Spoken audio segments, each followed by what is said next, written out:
10. Hello, everyone, and welcome to Ariel's Town Halls, where we discuss topics of interest and intrigue. I used to do two spaces. I used to do Ariel's Town Halls and Ariel's Life Hacks, but I just wanted it under one big umbrella. So my town halls are also life hacks, but they're where we just get together and we brainstorm and we critically think, believe it or not, about just ways to live our lives better and how to just improve what's going on in between our ears. In ways that are practical, pragmatic, and make sense. So if you're a fan of those things, you will be a fan of these spaces. So today, I like to bring up the topic of critical thinking, because I think when I look at our traditional media landscape and even our alternative media landscape, I find so many problems with, unfortunately, the lack of critical thinking that I see. uh it's like if people hold a belief or an idea or a set of values, there's nothing wrong with that. But where it tends to get really scary is when people don't open their minds to new ideas. And even when you open your mind up to a new idea, you just don't automatically accept that idea and go all in. Critical thinking is all about, like, okay, here's a new idea. The worst thing you can do with a new idea is automatically reject it and automatically accept it. So, main word there being automatically. Automatic, because that is not critical thinking.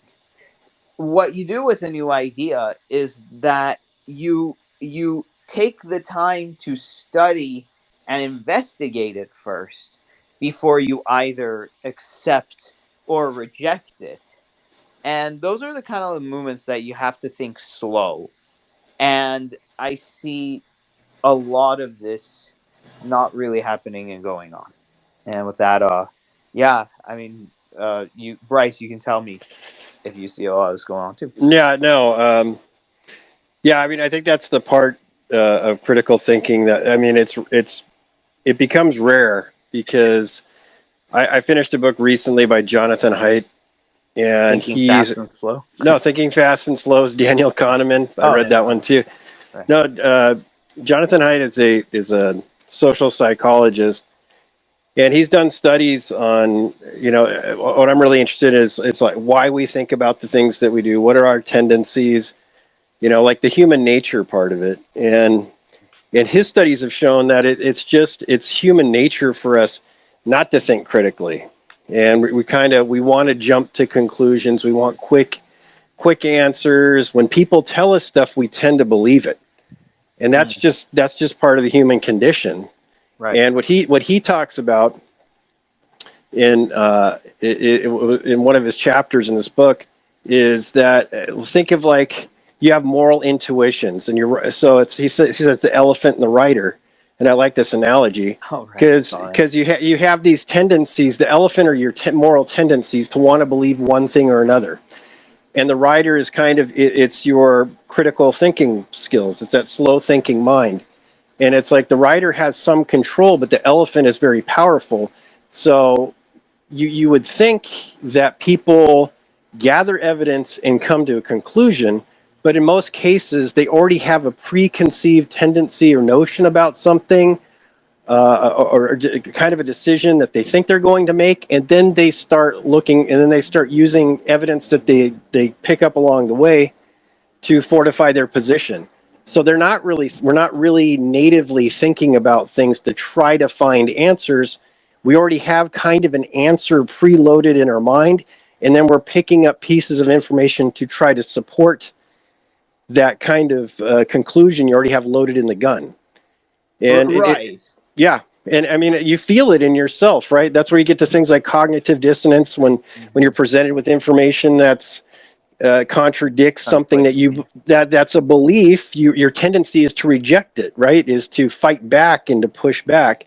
Hmm. And there's just a situation where we often don't try to research something thoroughly or look, or what I like to do is like steelman arguments, is to look at the best like argument against what I think I believe, Hmm. right? And see if so maybe somebody who's criticizing you has some merit. But most people don't want to do that. Like they're a layer down. Right. They lean into their politics so Well, much. the Yeah. thing is that when you project your identity into your beliefs, it can get toxic, if I'm being 100%. I mean, and I know this because I used to be like this. When I would say I am these set of unexamined beliefs, then it's kind of like your if somebody presented you with your information that goes against those beliefs, it's going against, you think it's going against your own essence. So that's when people tend to get flustered and annoyed, and conversations kind of go downhill. And it's no longer about examining the evidence, seeing what's right and wrong, and being reasonable.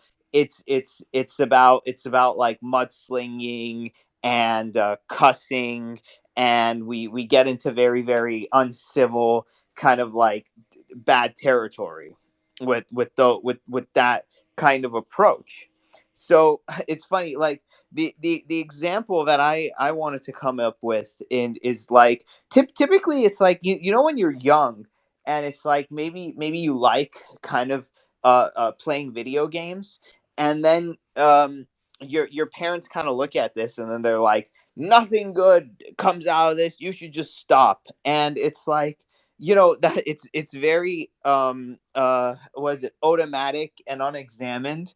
Maybe the games help you with a sense of calmness, maybe the games help you with a sense of like puzzles. They have puzzles that you're figuring things out, and maybe they just expand your mind a little bit. Yeah, yeah, but it's like that unexamined thing of especially when stuff like that is looked at, is that I think critical thinking goes away when thinking is black and white, right? And nobody looks at the shades of gray in between whatever they're looking at. Right, right. If you're critically thinking about things, you're taking time, right? And so you have to do the three word the three words we don't like to say. I don't know, right? So you should constantly be. It's like the scientific method, right? You're constantly retrying your ideas, your beliefs, and like somebody else had noted, I can't remember who said it, but it's like we know very few things in the world. Everything else is just some sort of what is your percentage that you believe something, right? And beliefs can change based on new evidence. So if you're critically thinking, you're not rejecting, but you're accepting all evidence, and then that's going to determine kind of where your beliefs get reset. Right. But a lot of people, we don't work that way. We already have certain beliefs, and then when you go a layer down and you become attached to your political, whatever you want to be, a Democrat, a Republican, whatever, libertarian, a communist, I don't know, then you're already preloading like, okay, well, this is what I believe. So what does that team believe, or what does this tribe believe? And then that starts to reduce your ability to critical think. That's why a lot of times you see people who will criticize the other side of the aisle, but they'll never look at their own guys to say, are they doing what they're supposed to be doing in their political position? So we have a tendency to attack the other team. It becomes team sports, right? And it's like, well, no. I mean, you should be holding all power to account, and you should be looking at the people that you put in office too, even if they're your guy, quote unquote. That Right. you stop critically thinking and you become a team player. Right. I think that the kind of medium let's try to think about the mediums that promote critical thinking and the mediums that degrade critical thinking. And I think when I look at that landscape, one of the most toxic mediums that really degrade critical thinking are these 30-second news interviews of political rivals. I mean, you know, because I see that the truth isn't going to be found in like a minute. The truth's not going to be found in a minute and a half. The truth's not even going to be found in like a whole freaking day or even a week of back and forth, right? It may take years, but it's like the more time that we have to unpack ideas and thoughts and any of those things, the more time we have to get into the weeds. So one of the biggest detriments to our ability to critically think is this media and social media landscape of fast food, news bites. Okay, and the what helps us critically think though is like we discussed before, like long form conversations that last half an hour to an hour, and it's like who has time in their day to for that, right? With you have to go to work, you have to take care of the kids, or you have to cook, whatever you're doing. But it really helps to like keep those long form things once in a while on in the background, so you can get kind of like the whole story. And another thing I think that it's important to critical thinking is a format where you're not just being what is it, like spoon fed the information, but whoever is hosting, like in this case me, you're my co-host, like you get to spar back and forth with the person who's providing you the information, kind of like this, like those call in radio shows where you'll get to call in and you can say your piece, and then once you've said your piece, the other person can kind of like take that in and respond to it and listen actively instead of just listen to see, oh, I'm just going to respond as fast as I can to see where I can like demolish, like I want to own this other person. No, it's like take it in a way that you're actually listening. It's not about owning anyone or destroying anyone. And then when you've taken in all that information, you kind of like, process it and then you respond. It helps with critical thinking. So, critical thinking damages, where it's damaged is in this short form, fast food kind of soundbite thing that we have going on in a lot of media and social media. And where it's nurtured and helped is the long form, getting into the weeds, etc. Yeah, I mean, it plays to all our weaknesses, and they know that, right? Because people don't have a lot of time, right? They keep us real busy. You have to work really hard to get by in this world, in this country, anywhere in the world, but this country for sure, right? And so you're looking for that. You're looking for the quick, easy information. And then what I was talking about before is we have a natural tendency to believe what we're told. And this is in as far as propaganda, like legit propaganda. If you go back to the Nazis, and propaganda's been used for eons and eons. But if you keep telling the same thing over and over again, even if it's a lie, you have a tendency to kind of believe it. If you keep hearing it over and over again, you start to believe it's true. And then if you don't have a whole lot of time, or you don't have a whole lot of you don't want to put a whole lot of effort in seeking out alternatives, that's where it becomes easy to just be part of a tribe. They just spoon feed you the information, and then you just gobble it down as that's my new truth. And now you got a war with people online or out in public to defend these truths that you really never looked into yourself. And it's just, it's this type of process that's already laid out. Manipulation, right? Yeah, no, it It, takes effort. It takes effort, and you have to have a sense of self. If you're truly going to critically think, you have to be able to say, hey, what I believe today could change tomorrow. Or what I right, defended passionately 2 or 3 years ago, I have to say, well, I've changed my mind because of this. But people don't, right. there's a premium that's Right. Because people relate to changing their minds to admitting surrender or becoming the right. bad guy. right? So there's this emotional charge that if you change your mind, you just became evil. You just became the bad guy. And it's so wrong. It's so Yeah. gross, you know? It's that manipulation that if you were born into kind of like a very tribalistic kind of thing, that you equate changing your mind to joining the dark side, right? But of course, all everyone looks at their own side as, you know, the resistance in Star Wars, and everybody looks at as the other side as like the dark side or the Sith.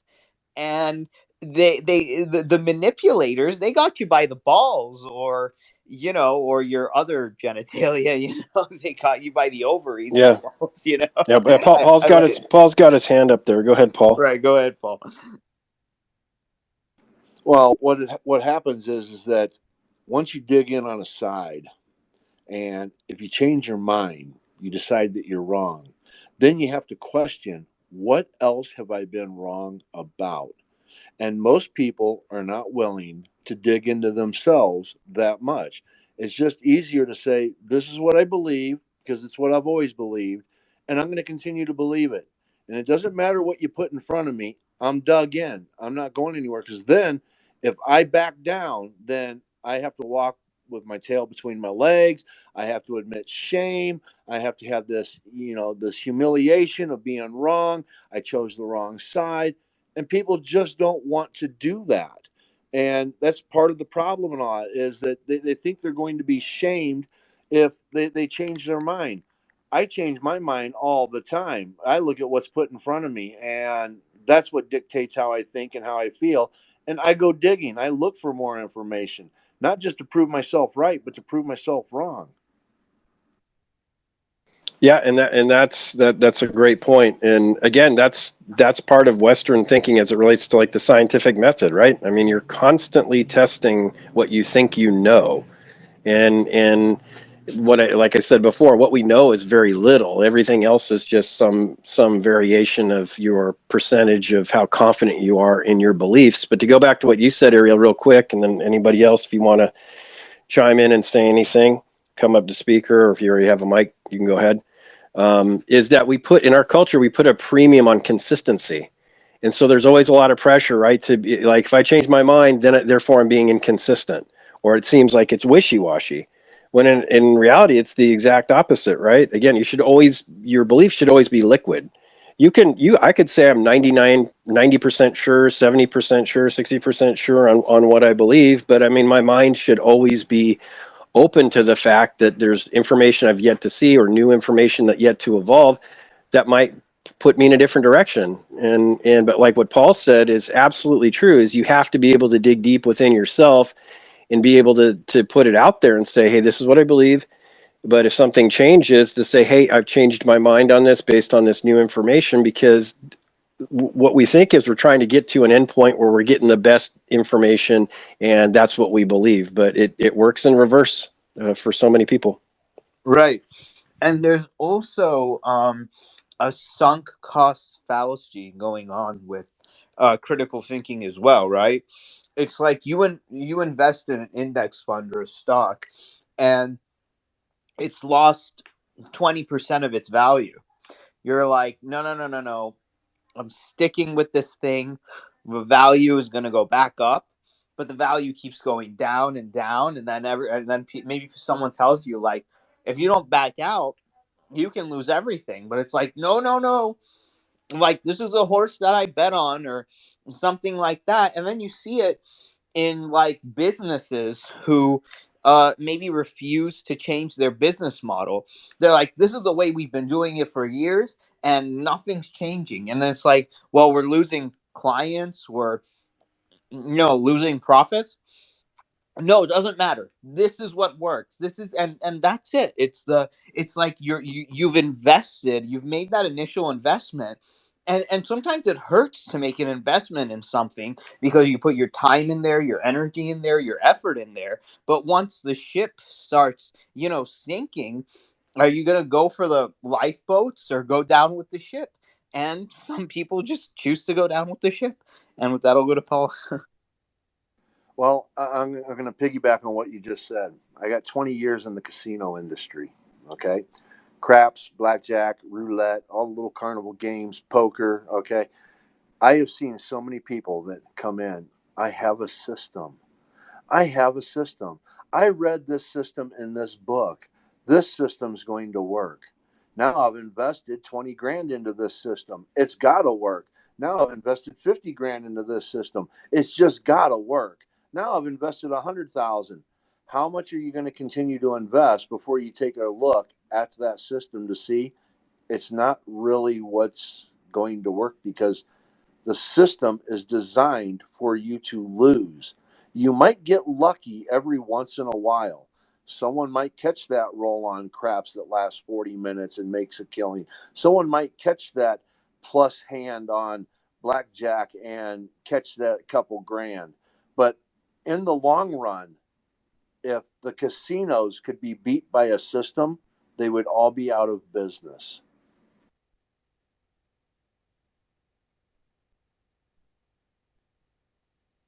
Yeah. 100%. Go ahead, Bryce. No. It's just that that's truth, right? Is that there's a truth to it, and your belief about it, it doesn't mean anything, right? So there's a truth to Vegas already has it worked out.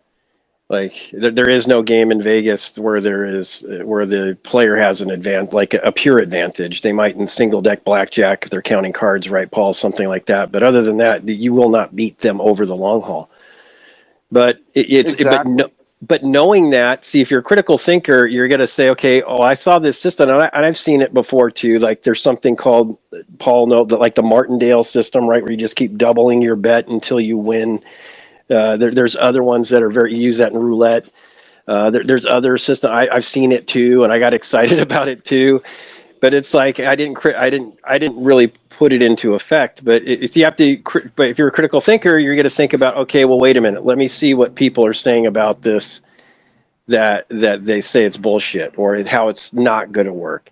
But you have to be brave enough to explore those things, and a lot of people are not.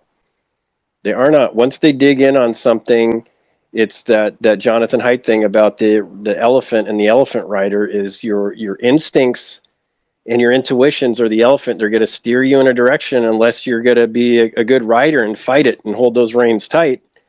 Then you're just going to end up, going with something that hasn't been well thought out. Right, 100%. It's just it's so much emotion.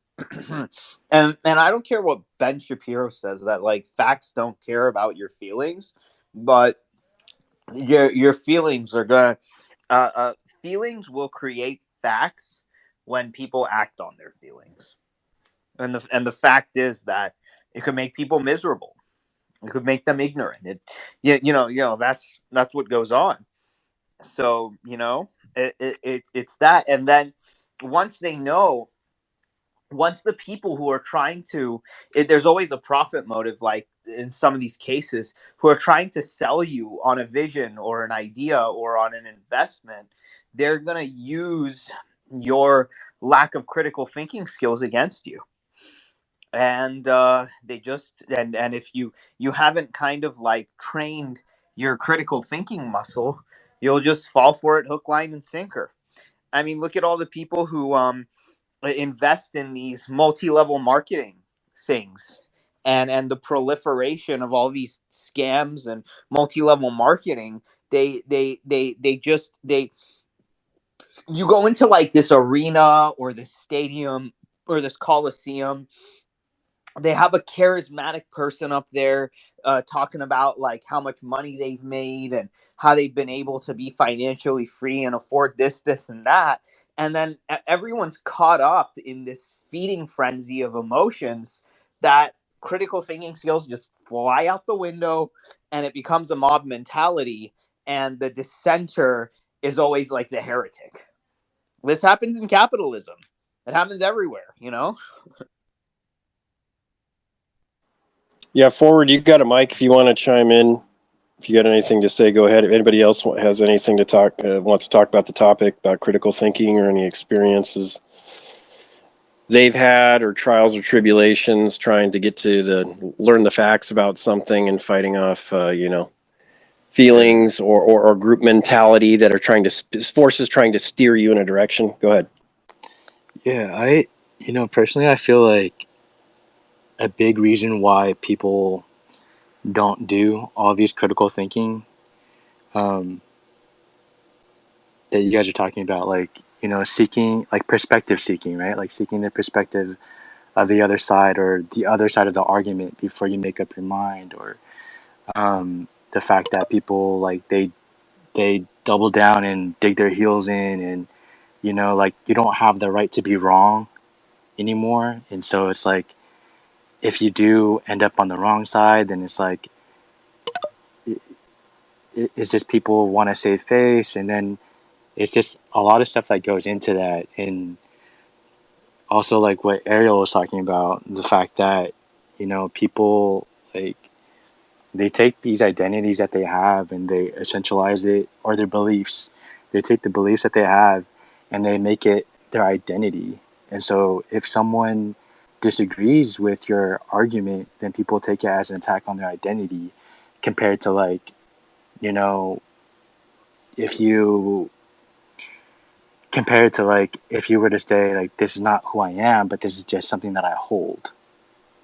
It's like the English language is kind of built for that. Like, we in our language, we tend to say I am this, I am that, whereas if you look at other languages, they'll say, like, for example, what language is it, like Spanish, for example, right? Like, they don't say I am this, they'll say like I have this.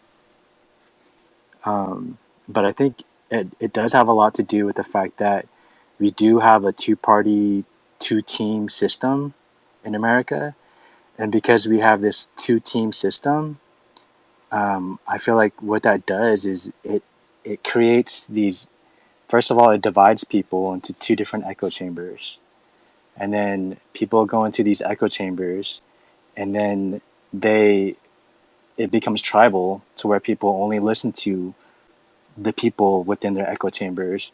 And when and and when they're in those echo chambers, you see the other side as the enemy, right? So then they just like, so then they just kind of get brainwashed into thinking that, okay, everything that we believe is right, and anything that you hear from the opposing argument is just the enemy trying to get inside your head. So I feel like it just has so much to do with this two-party system that really puts identity politics front and center, so that people are just like using identity so much that it's just an attack on them, compared to just like an attack on your ideas or an attack on your argument. Anyway, I feel like I'm talking for a while, so Yeah, I'll stop. sure. Okay, with that, we'll go to Nini. She had her hand up next, and then Peaceful. So I was going to add that I came from kind of a small town that is like hive mind, and years later I am nothing like them. And so just kind of by way of experience, what I have found is helpful is to find a way to put yourself in an environment with people where you actually see who they are. Like, if you're the people that are different than you, if you're interaction with them is just simply limited to arguing with them online or listening to them so that you can hit back and defend your point. That's not a really good representation. I think where the change in the thinking and the sort of forced change comes in is when you get to know people through you know um, volunteering, or children, or your coworkers, or people that you grow to respect and know and see good qualities in otherwise. And then the realization that they don't see the world the same way as you, but they're still good human beings. That to me is where the real critical thinking comes in. At least for me, that was my experience. Of course, it's still something we all struggle with, right? But that was the big changing point for me, is when I actually spent time immersed in surroundings with people that were not like me.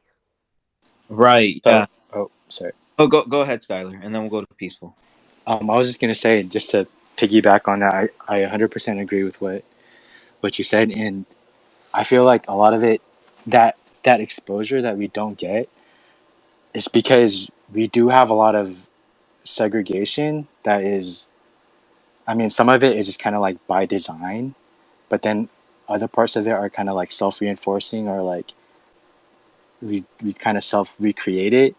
And by that I mean, like, think about the fact that when you have, sorry to keep going back to this two party thing, but like when you have this two party system, eventually it does turn into segregation if you think about it, even if you just look at the demographics.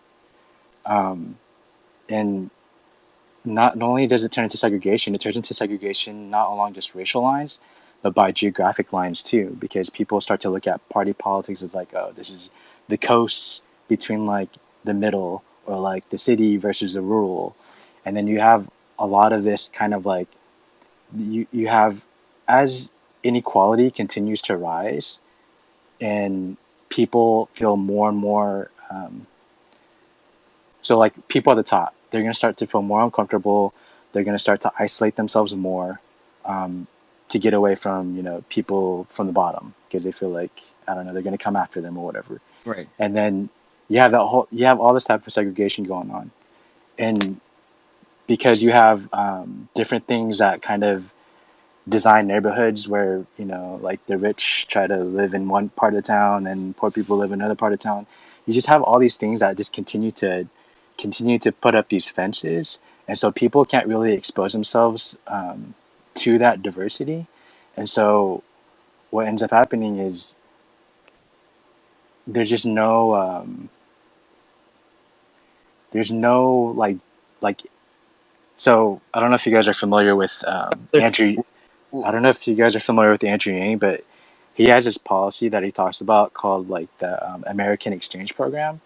So instead of having people like, students go on foreign exchange where they go to different countries and explore different places, it's where college students, they actually get to go around the country and explore different states, different areas of the country, and see what it's like, so that you understand where people are coming from and you're not just judging them like, oh, this is like all these rural redneck people and blah blah blah, and you just I understand where think people come from. that's the thing is like environmental factors will lead to like a population's kind of critical thinking skills, because I think you're more liable to not critically think when you're under a state of stress and anxiety, because you'll focus on something, and if something is strange or weird to you, you won't just view it as strange or weird, you'll view it as a threat, because you're already in this like kind of scarcity mindset or this fear mindset. So anything that's out of the ordinary to you won't be something to be curious about or examine. It'll be viewed as a threat. And when you have that kind of mindset that different equals threat, you're less liable to have those critical thinking skills. So that's why, to get people out of kind of like this scarcity mindset and all this stuff, is so critical to critical thinking. And with that, I'll go to Peaceful. He'd have his hand up for a while now. Yeah. All right. Thank you for having me. Wow, there's a lot to unpack here.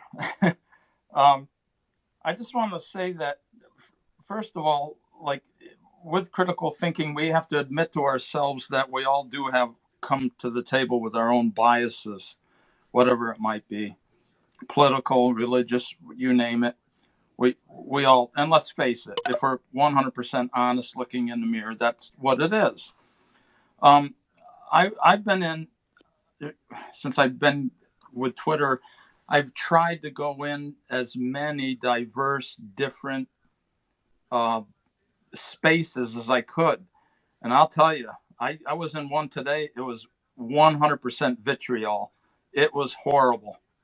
It was horrible. I just listened, saw a couple of good people that I know from other spaces, because of their positions on political and racial issues, just get chewed up through a meat grinder.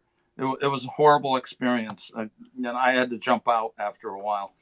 There's only so much you can take, because people are literally that closed-minded, and one group becomes the enemy, the sworn enemy. You know what I mean? If you dare open up your mouth, there's no, The heretic, right? yeah, there's no That discourse. I know exactly what you're talking about. And what we have to ask ourselves as critical thinkers is like, because I have those experiences, and I think to myself like and when I have those experiences, I mean, I'm going to be honest with everybody. I'm thinking in my head like, these stupid, jerks, someone needs to go in and like punish these people and stuff like that. But then when I think No. like that myself, it's like I'm not critically thinking, because even like I could go in a room full of like a space full of maybe like neo-Nazis, but it's like, okay, like sure, I think they're terrible, but wait a minute, like what were their upbringings or environmental factors, or kind of propaganda that they took in, that led to them to not have these critical thinking skills, that led to them being so tribalistic? So we also have to ask ourselves, like, what do we think would be the factors to lead some of these people down that path, right? Right. But the other thing is that we all hold certain values or certain things that we will not compromise or give up on. I mean, I think that's the human condition. You can listen to everything, but if you listen to everything and you swallow everything and you say, okay, now this becomes the truth, you're going to be screwed up in your mind. You know Right. what I mean? It's Well, okay. that's why I said at the very beginning of the space when you weren't here, the worst thing people can do with ideas is two things: automatically accept them, or automatically reject them. They have to be Right, questioned and processed and right. investigated and understood. Right. So, Exactly, so exactly. It's for instance, the one lady that was in the chat room. I call it chat room. I'm dating myself here. Um, the space. The one lady that was in the space. We were discussing the Constitution. Some people are constitutionalists, which are no. That's what they said, and that's what they meant.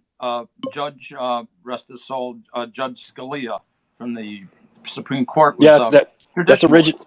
originalism. Yeah. Thank you, originalist. Right. And then there's other people that it's a living document. And look how it's a living document. We have amendments and it gets amended. And yes, at one point, this group could not vote, but now they can. And at another point in time, this group couldn't vote, and now they can.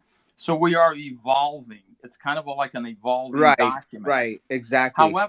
However, okay, so each person is going to be entrenched, traditionalist, progressive, blah blah blah blah blah blah, and it goes on and on. So this one woman came in. I won't mention her name, but she's going to be on at 9:30, guys. Hint, hint.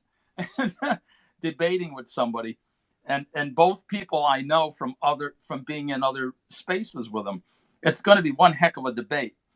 But she would come in and say, well, she almost was like going to throw the Constitution right out the door. It's not working. We need a new system where everyone gets to do what they want.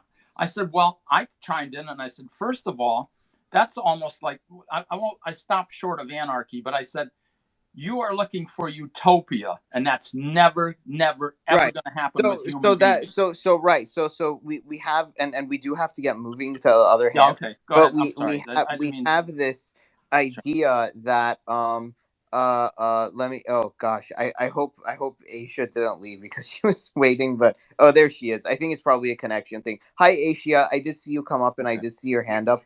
sure, go ahead. Let me just say, like, the thing that it is that the like it has to be an evolving document and not set in stone. So we have one side of the extreme that's just like, oh, just destroy it, burn it all down and start from scratch, and another side that's like, this is our god, this document is our god. So we have to find that middle ground that's like, it's not our Right. god, and at the same time it shouldn't be burnt to the ground, but it should evolve with like what's going on right now. No, respect what's Right, there and right, build yeah. from there, or amend or do whatever you have to. But I'll get off my soapbox. But I just wanted to share that with you because there are spaces here that are toxic. I mean, Yeah, yeah. toxic. Okay, look. Yeah, yeah, yeah. Go ahead. Yeah. Me and Bryce call them asylums. Like that. That's just it. Well, with that being said, I'll Well, go yeah, to Mr. Zanpi, go ahead.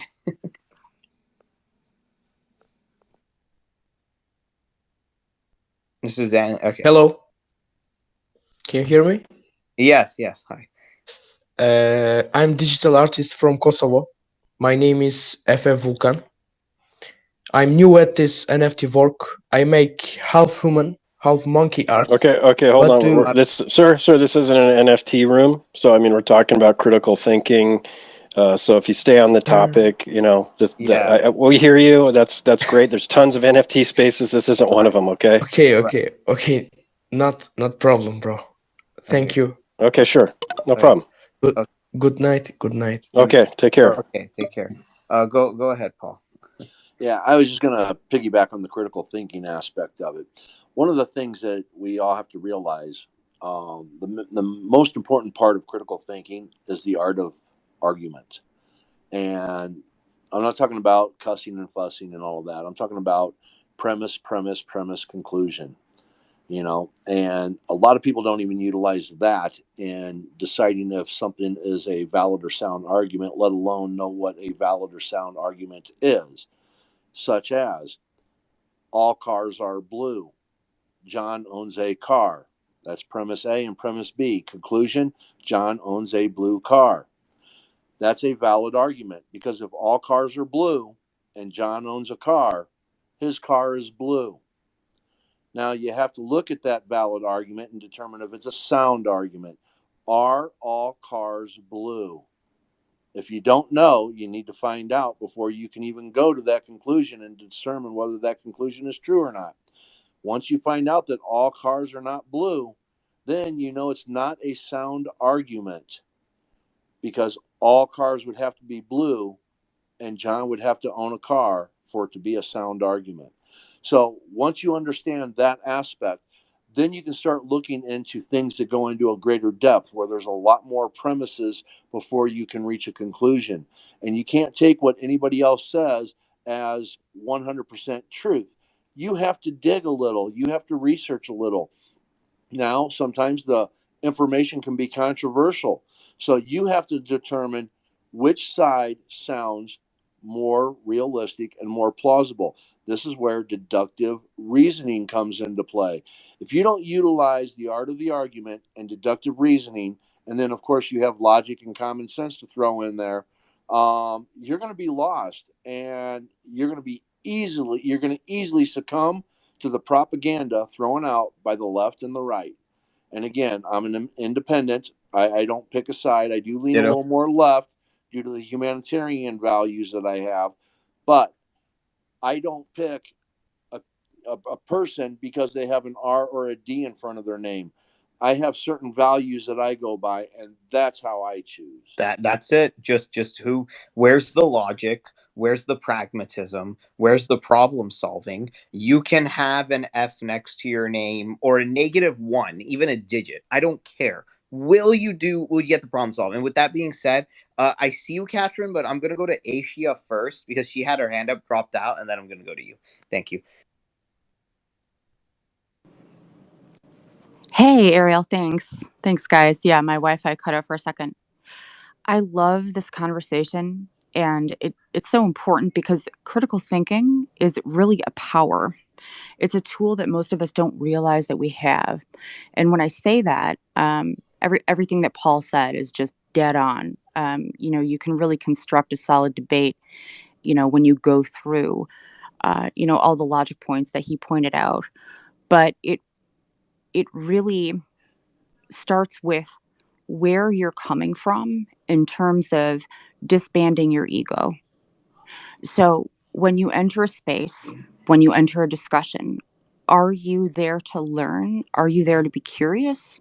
Or are you there to defend a position and stick to the position that you feel that you have to defend before hearing anything? So the biggest gain in critical thinking is to just know that it's okay to be wrong. It's okay to change your mind, and it's okay to open yourself up to kind of, Ariel, what you were saying. Even if you're in a room full of terrible people or people that have done wrong, you know you're only going to fuel the fire if you just push back. But you can disband things if you just say, why do you feel the way that you do? Or there must be a reason that you came to the conclusions that you did.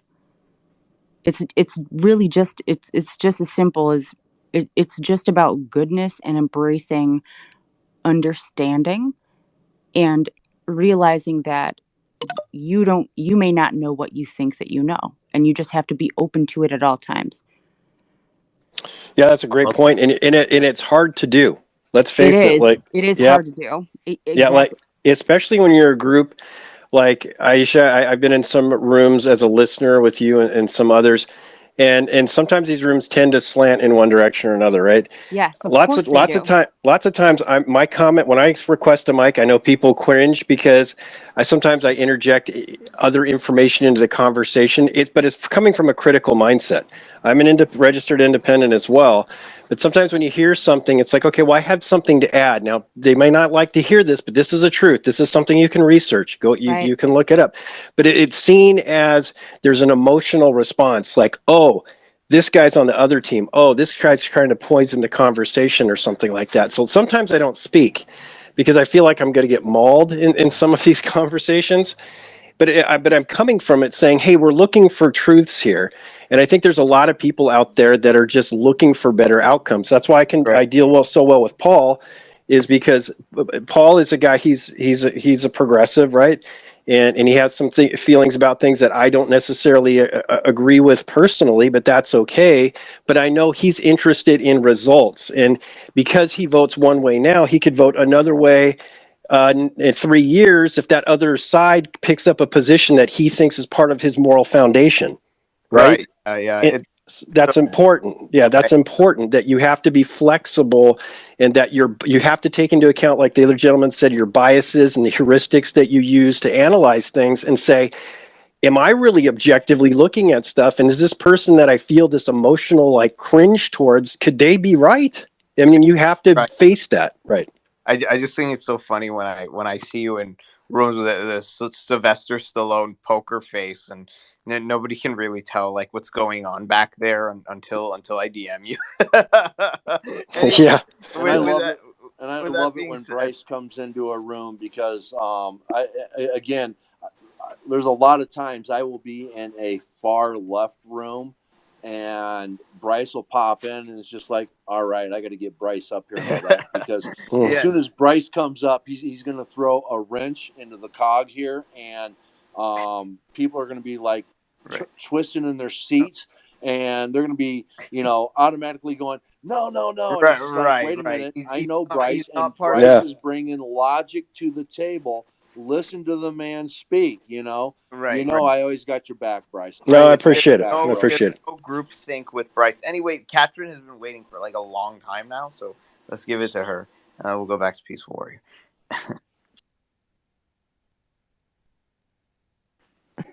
Hi. Hi. Actually, yeah, I've been waiting a long time. Because I was actually acknowledging p p peaceful warriors words.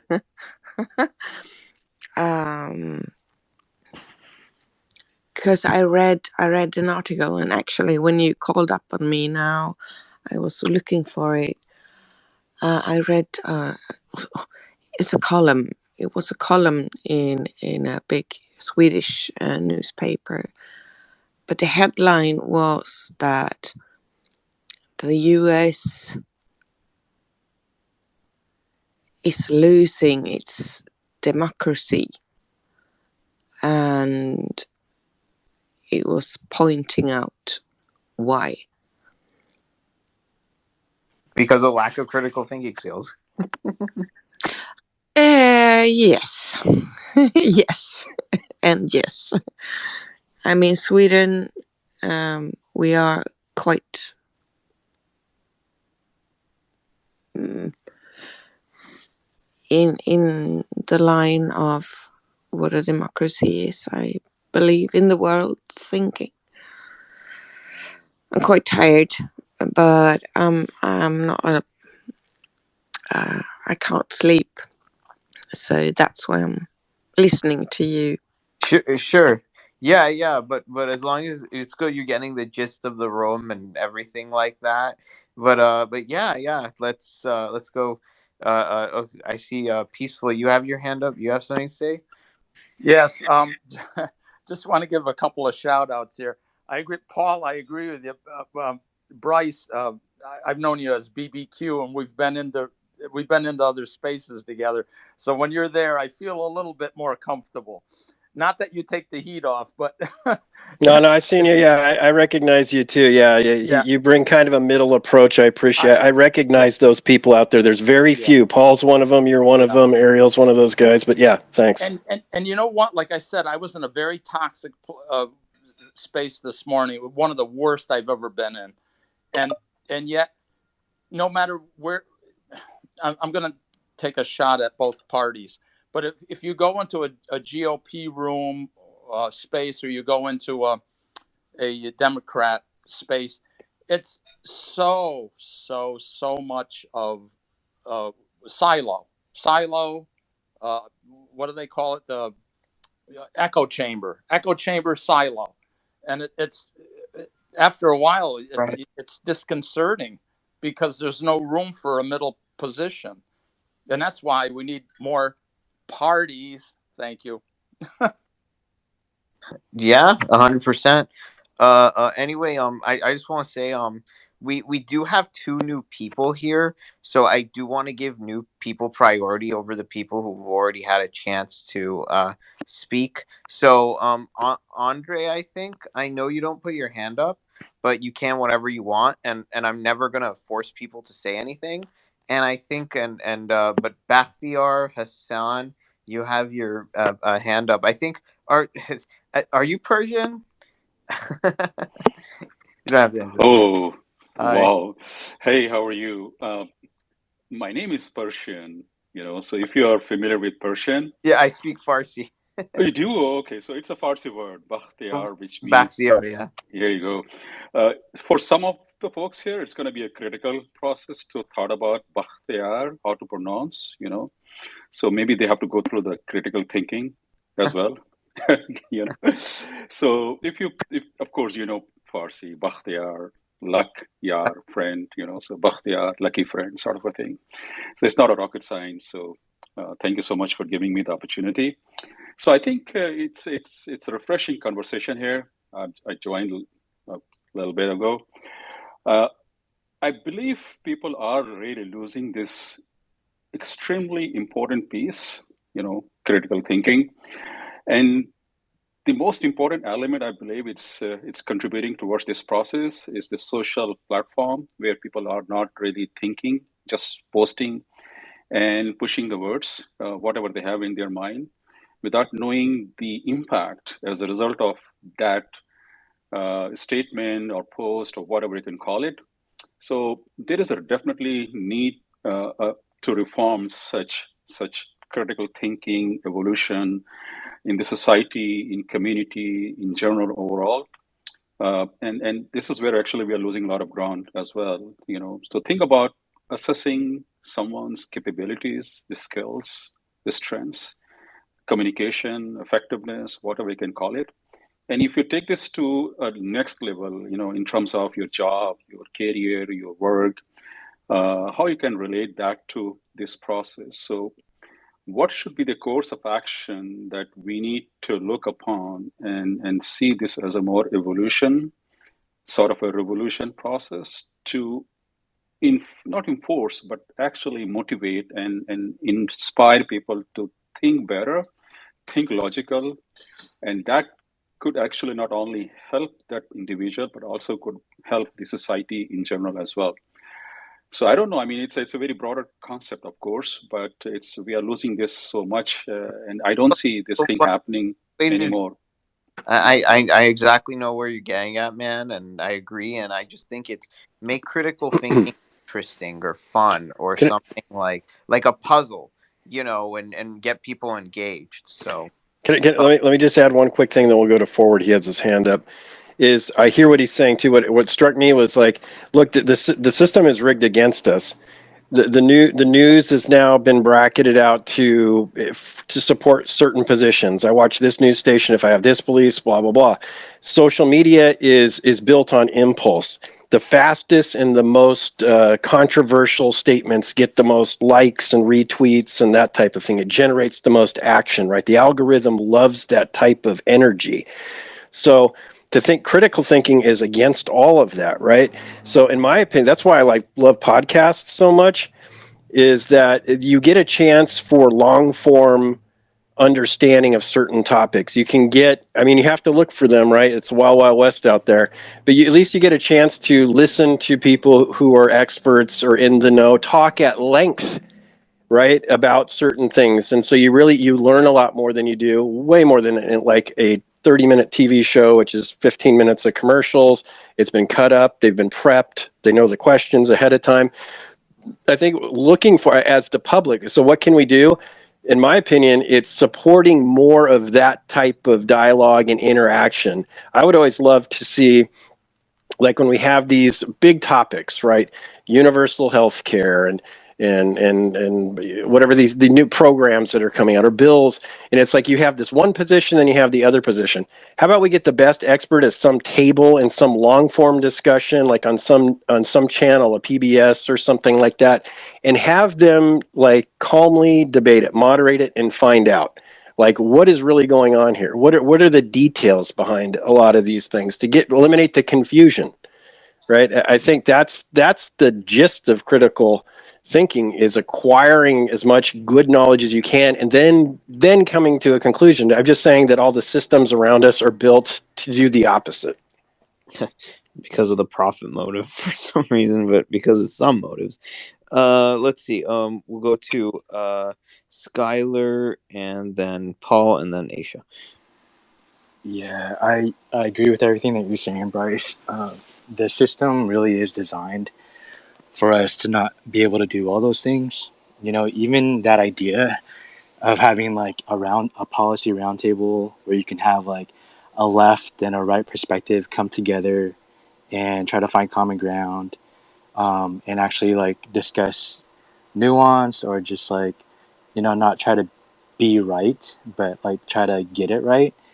You're never going to see that happen, as long as the duopoly is in charge, because all they want to do is make sure that um, there is no calm discussion. All they want is just like drama, because it increases noise, because it makes people less focused, because then that just distracts from people being able to come together and truly change anything.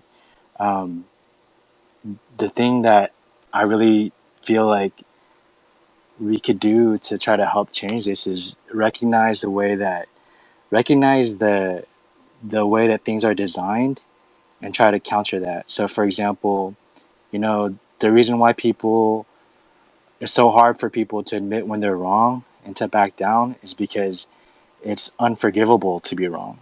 So if we actually made it more forgivable and stopped this whole like cancel culture thing that's just gonna like end up canceling everybody eventually, we really need to like turn around from that.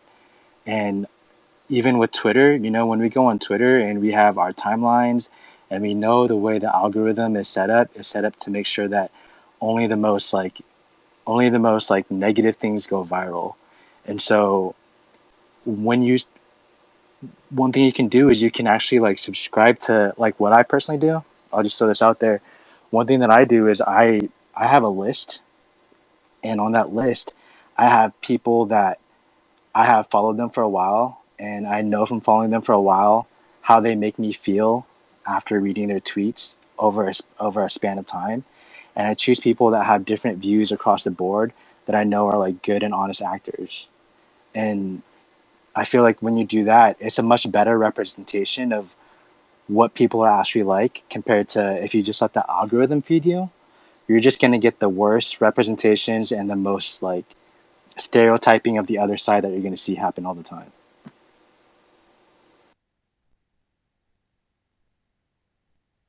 Yep, 100%. I think after that was like Paul and Aisha. Thank you. I'm going to kind of piggyback on that, and then what I'm not even going to try your name because I'm going to blow it. So, Ba, I'll just the first part of it there, and what Ford was saying when you go into these rooms, in these spaces, what you're going to find, say it's a whether it's a right wing room or it's a left wing room, it doesn't matter. So you're going to find a lot of circular arguments. Okay, now Rene Descartes is like the king of circular arguments, and the problem with circular arguments is that your premise and your premises may all be true, but they're not solid for what the conclusion is. So even though you have a sound argument, it's a circular argument because it still doesn't prove anything. And what that means is there's no solutions. There's no true solutions. There's no true answers. And what I've found is if you go into a room that's all left thinking, they're talking about all the problems. Or if you go in a room that's all right thinking, they're talking about all the problems. But nobody's got any answers. Their only solution is we need to fix this. Well, yeah. That's why people have to meet each other and talk. Right. But the problem is that when we're going into these rooms, we're part of the problem if we're not engaging. And when we engage, we have to engage with solutions. This is why when I pop into a room, I'm asked to come up to speak because I have some solutions. Now, granted, it doesn't mean my solutions are the only way or the right way or the best No, way. but it's your solutions on your problem. Right. Well, it's a solution based upon what a problem is and how I see it. So I need other people to help maybe either educate me on something I may have missed or listen to what I have and make improvements upon it because something clicks with them and they have a better way. But if we don't engage in these rooms and all we do is participate in the circular argument, we're never going to create a foundational argument that actually has some substance. So this is what we have to do. We have to engage in other rooms with other people and open their minds up and bring other ideas. This is why I love it when Bryce comes into a room, especially, some of the far left rooms that I'm in, because they're sitting there and they're arguing and arguing and arguing over the same thing, talking about this issue. We got to fix it. We got to fix it.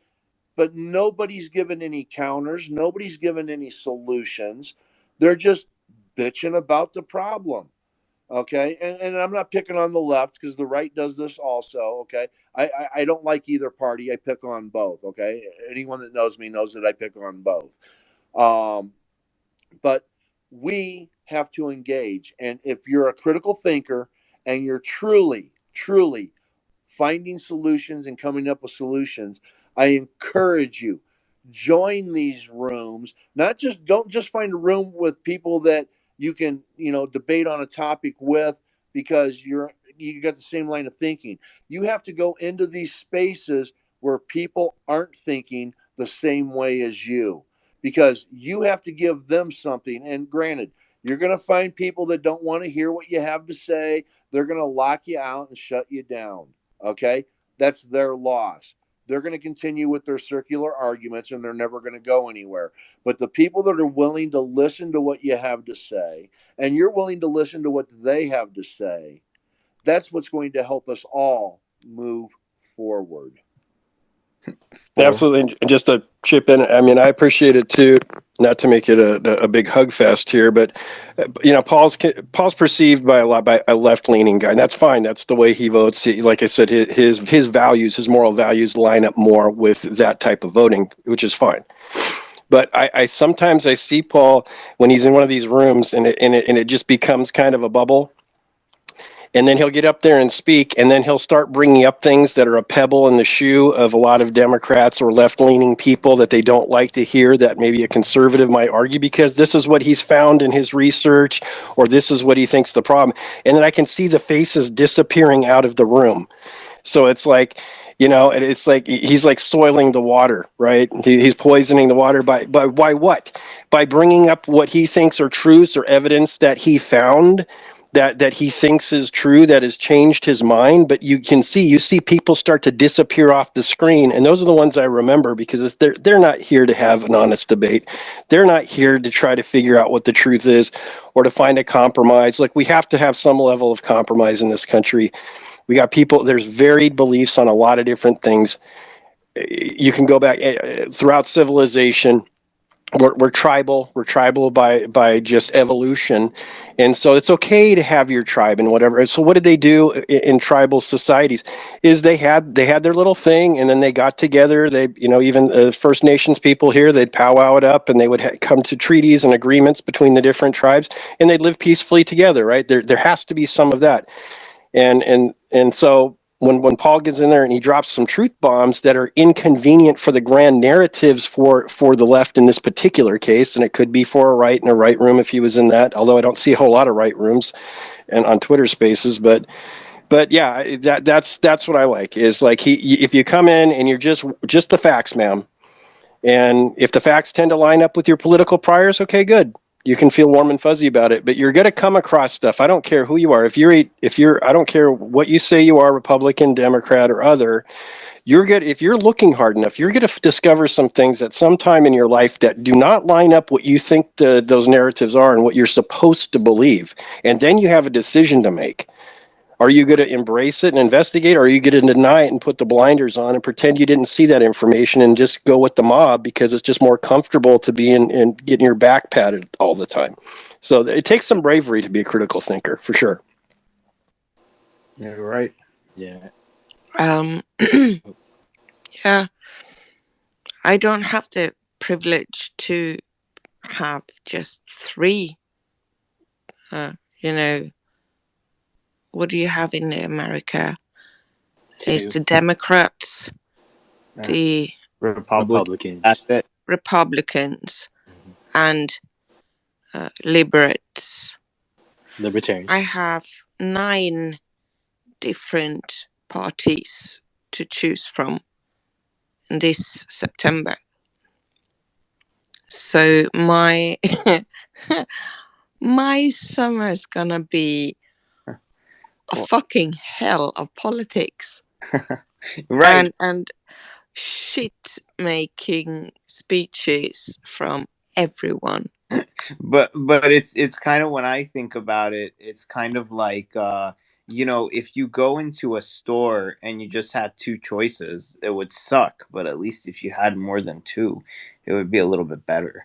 Let's go to Yeah. Of course, you have to measure them by the sums, don't you? Right. Let's see. I think Aisha, you had your hand up, but you put it down. So I guess you Bakhtiar wants to. Oh, okay. Go ahead. Go ahead. Yeah, so good stuff. Thank you. I mean, you're pronouncing my name exactly as is. So this is first time happen in any spaces. Trust me. So a lot of congratulations to you as well. So I want to start with Paul. Paul mentioned about solving the problem. I think it's a valid point. In order to solve the problem, you need to identify and validate the problem first.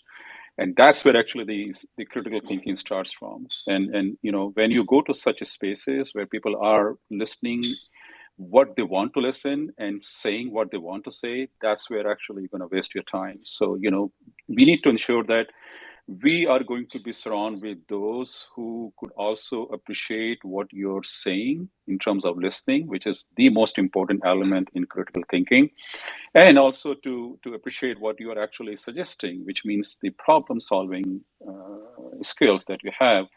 And this is where actually collectively you can start the entire process end to end, listening, communicating, validating, and solving the problems. This is how you actually, or we, regardless of it's a funny situation, it's a serious situation, it's a political situation, economical, financial, you name it. But this is important too. And I found in so many spaces where, as I said, it's a wastage of time. So I stopped going because of same reason, that they have their own agenda, what they want to say, what they want to listen, and it's a wastage of time totally. I mean, it's simply a rubbish thing to do that. So thank you so much for being here. It's absolutely brilliant session. Paul, Barbecue, Ariel, you, and of course others too. So it's a nice thing to be here. Thank you so much. Well, thanks for stopping by. Appreciate that. Hope you become one of the regulars. Let's see. Yeah, go ahead, Paul. Yeah, I just wanted to piggyback on what he said. No, you're absolutely right. You have to describe what the problem is. I actually have a book that I wrote. It's titled "The Red Herring Effect," and I do exactly that. I break down the problem and I point out perspectives that, even though I don't name sides, most people will probably figure out which side this perspective comes from, which side this perspective comes from. And I illustrate exactly what the problems are with it. And then I come up with some solutions and I explain and break down why these solutions would actually work. So I go into great depth and detail. And you're exactly right. That's what we have to do. We have to break this stuff down and present it. And when I come into a space and we're on a topic and I give my, whether like UBI, Ariel is strong UBI, Andrew Yang follower. When I initially saw Andrew Yang, I was completely against him and the UBI, and I had to delve in and do some research and educate myself on universal basic income because I truly didn't know what it was. I had to educate myself. I had to go back and rewrite part of my book and redo a few chapters, and I even have a subchapter titled Andrew Yang, and I am now pro UBI. But it's because I had to. My thought and process on it was that people are just going to take advantage of it. It's going to be a waste of money. It's not going to solve any problem. And then when I started looking at a lot of the different arguments with it, I changed my perspective.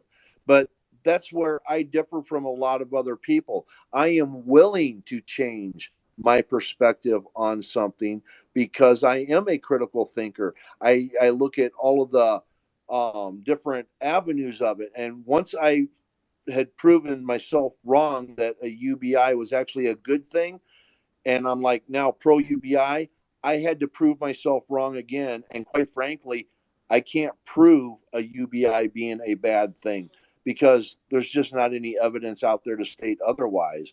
And that's what you have to look at. You have to truly look at all of the evidence. Now, if we go out there and start giving everybody, say, $4,000 a month, yeah, that's going to become a problem. So you now have to develop a system where the UBI is actually going to be proficient in what it's supposed to do. And I developed that system. And again, not that my system is the only way, there could be a better way. If someone has it, hey, I'm willing to listen to it because if I can improve upon the system, someone else can improve upon the system. That's what we need to do. Listen to each other, hear each other out, and improve upon the system that we currently have. Okay, with that, I'll go to, I see Peaceful's hand up. Yeah, I just wanted to say, Paul and everybody, just talking about the UBI, I was in a space the other day that was, the host was, I think his logo was UBI. I forgot the gentleman's name, but it was UBI Yang something, and he was hosting it. And so a bunch of us all kind of like jumped in on asking the very basic question, well, how are you going to pay for this? Well, boy, didn't we get a lot of different people I was chiming in? there. Yeah, I was Oh, yeah, there. I was right. speaking. Yeah. Thank you. Yeah. Thank you. Mm-hmm. And Yep. and you recall that it was, I think we went through value-added tax, Yep. sales Uh-huh. tax, you Yep. name it. We went through it, and but it was good because we didn't all agree, but at least we got on the table. How are you going to pay for this thing? Like, Yep. are you gonna do it through the corporate tax, or however? But that was the good thing about it. It spawned some critical thinking. Just wanted to throw that out there. Yeah, no, there's some rooms that are okay. That one was okay. Yeah, it was pretty. There were difference of opinions. It didn't get too toxic. It didn't get there weren't too many ideologues in there. So that was helpful. I think just real quick before going to anybody else, I think the best way to promote this is just to continue to do it yourself when you're in spaces or communicating with people. Just show yourself to be somebody who's open to new information. And I've said many times, I think everybody should be a registered independent. There could be, I don't care how many the RNC, DNC, bring up some new party configurations. That's fine, but I feel like a wise constituency, they're going to be smart, and they're not, and being feeling like you're part of a party or part of some bigger group that's giving you information. I think that reduces your ability to critically think. And that's a bad thing. So in these spaces, though, I think just going out there and showing yourself to be a critical thinker, that you're unpredictable. I think most people have heterodox beliefs anyway, right? I mean, I left leaning on a lot of social stuff. I don't care about, like, they should legalize marijuana nationally. I never had any problem with sexual stuff, blah blah blah blah blah. But I'll get pegged as a right winger because people are so simple in their thinking and they've been taught binaries. And I would push on a little bit on forward and saying I don't know if it's really the two-party system that even matters anymore. Because even if you had 10 parties, it's going to be our party and then the others. So you can create binaries all day long. I don't care if there's 500 parties. We could just say our party is the party of truth and caring and loving and humanitarianism, and everybody else, if they say anything different, they're just part of the system that we're trying to tear down, and they've been brainwashed and they've been this and this. So don't listen to them. Don't engage them. We're in an era of like non-debate, and it's like that is a problem, right? So anyway. Well, I actually wait. Did I just cut someone? Paul, were you No. next? Well, if somebody mentions someone, I You can respond real quick, and then we'll go to the hands. Yeah. Okay. No, I was just gonna say I really do think that it is a two-party system because just the way that it's set up electorally, the fact that they have partisan primaries, that actually makes it so that the parties don't have to actually earn your vote. They can just say your vote belongs to me. And when you have that type of system where people can just say, your vote belongs to me, I don't have to earn your vote, that leads to campaigns, that leads to rhetoric where it's just about symbolism, where it's just about like all of that, and it's not one to where it's right, like, okay, can we talk about like what the results are that we want, what the policies are, what the common person, what's going to benefit the majority across all political lines. The conversation ends up on the symbolism side. right. It automatically becomes Right, divided. There's just, right. of It's just course, it's built in. if there's more than two, it's still going to be divisive, but it's not going to be this automatic binary. Right, from a choices Exactly. perspective, I'm just saying from like an ideological point, right? I can create a binary of saying it's my team versus the others, right? That's a Right. binary. Yeah, See, for sure. You're at least gonna have something more in common. As a Swedish person, I actually had my hand up first, Ariel. Yeah. But right. Yes. Forward. and But go. Yeah. and about the voting. About the voting. I think America has I I can't pronounce the word about the voting. I can't believe you have such a thing. In Sweden, it's easy. Oh, complicated. Yeah, That's a you're so complicated. right. Yeah. We know. Yeah. Can you vote online in Sweden? Uh, I don't know yet. We are gonna vote maybe, but you have, as you have in America, to post votes.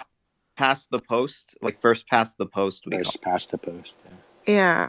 but they were not valid, were they? There's so much about the states and the voting and the counting and Yeah, it's a mess. I don't. and about the parties. Mm, you have two parties, and then you have uh,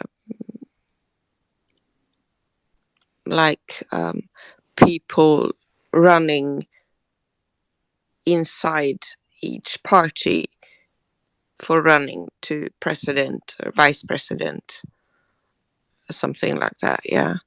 Yeah, well, we don't have enough choice. I think that's the biggest problem in this country. Like that's the that's gotta be solved. But yeah, I mean, and to the way that we like vote, also it's like there should.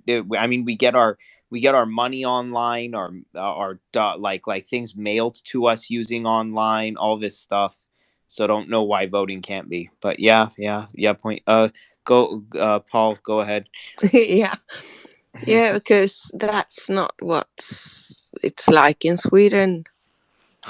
I would guess not. So are you saying it's easier in Sweden? Well, every party that wants to run for riksdag, the government, Mm-hmm. they get a sum of money compared to how many members they have in their party. Oh, okay. Let me see something. Do your politicians constantly ask you guys for donations like they do over here?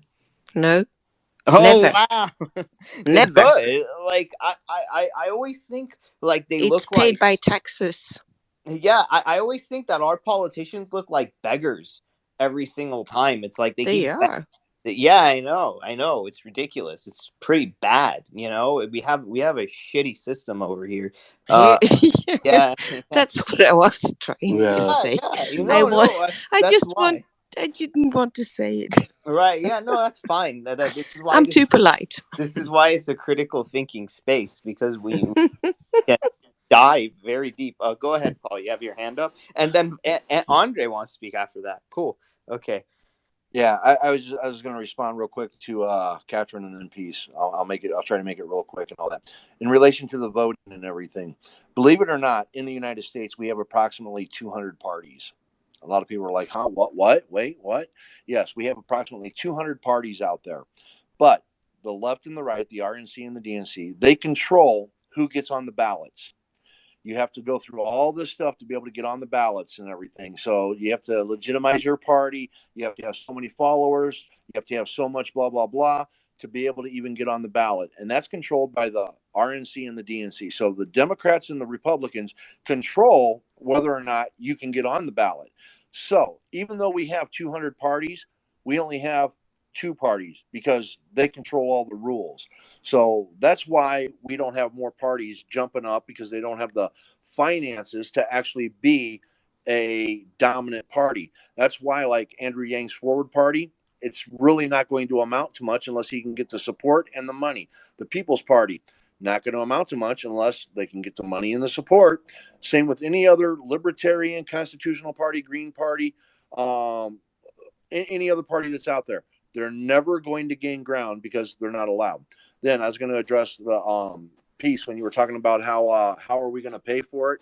I actually created a new taxation system, which when you look at other countries, most other countries, 80 to 90% of the funding that goes into the government to pay for everything comes from corporations, while it's only 10 to 20% comes from the people.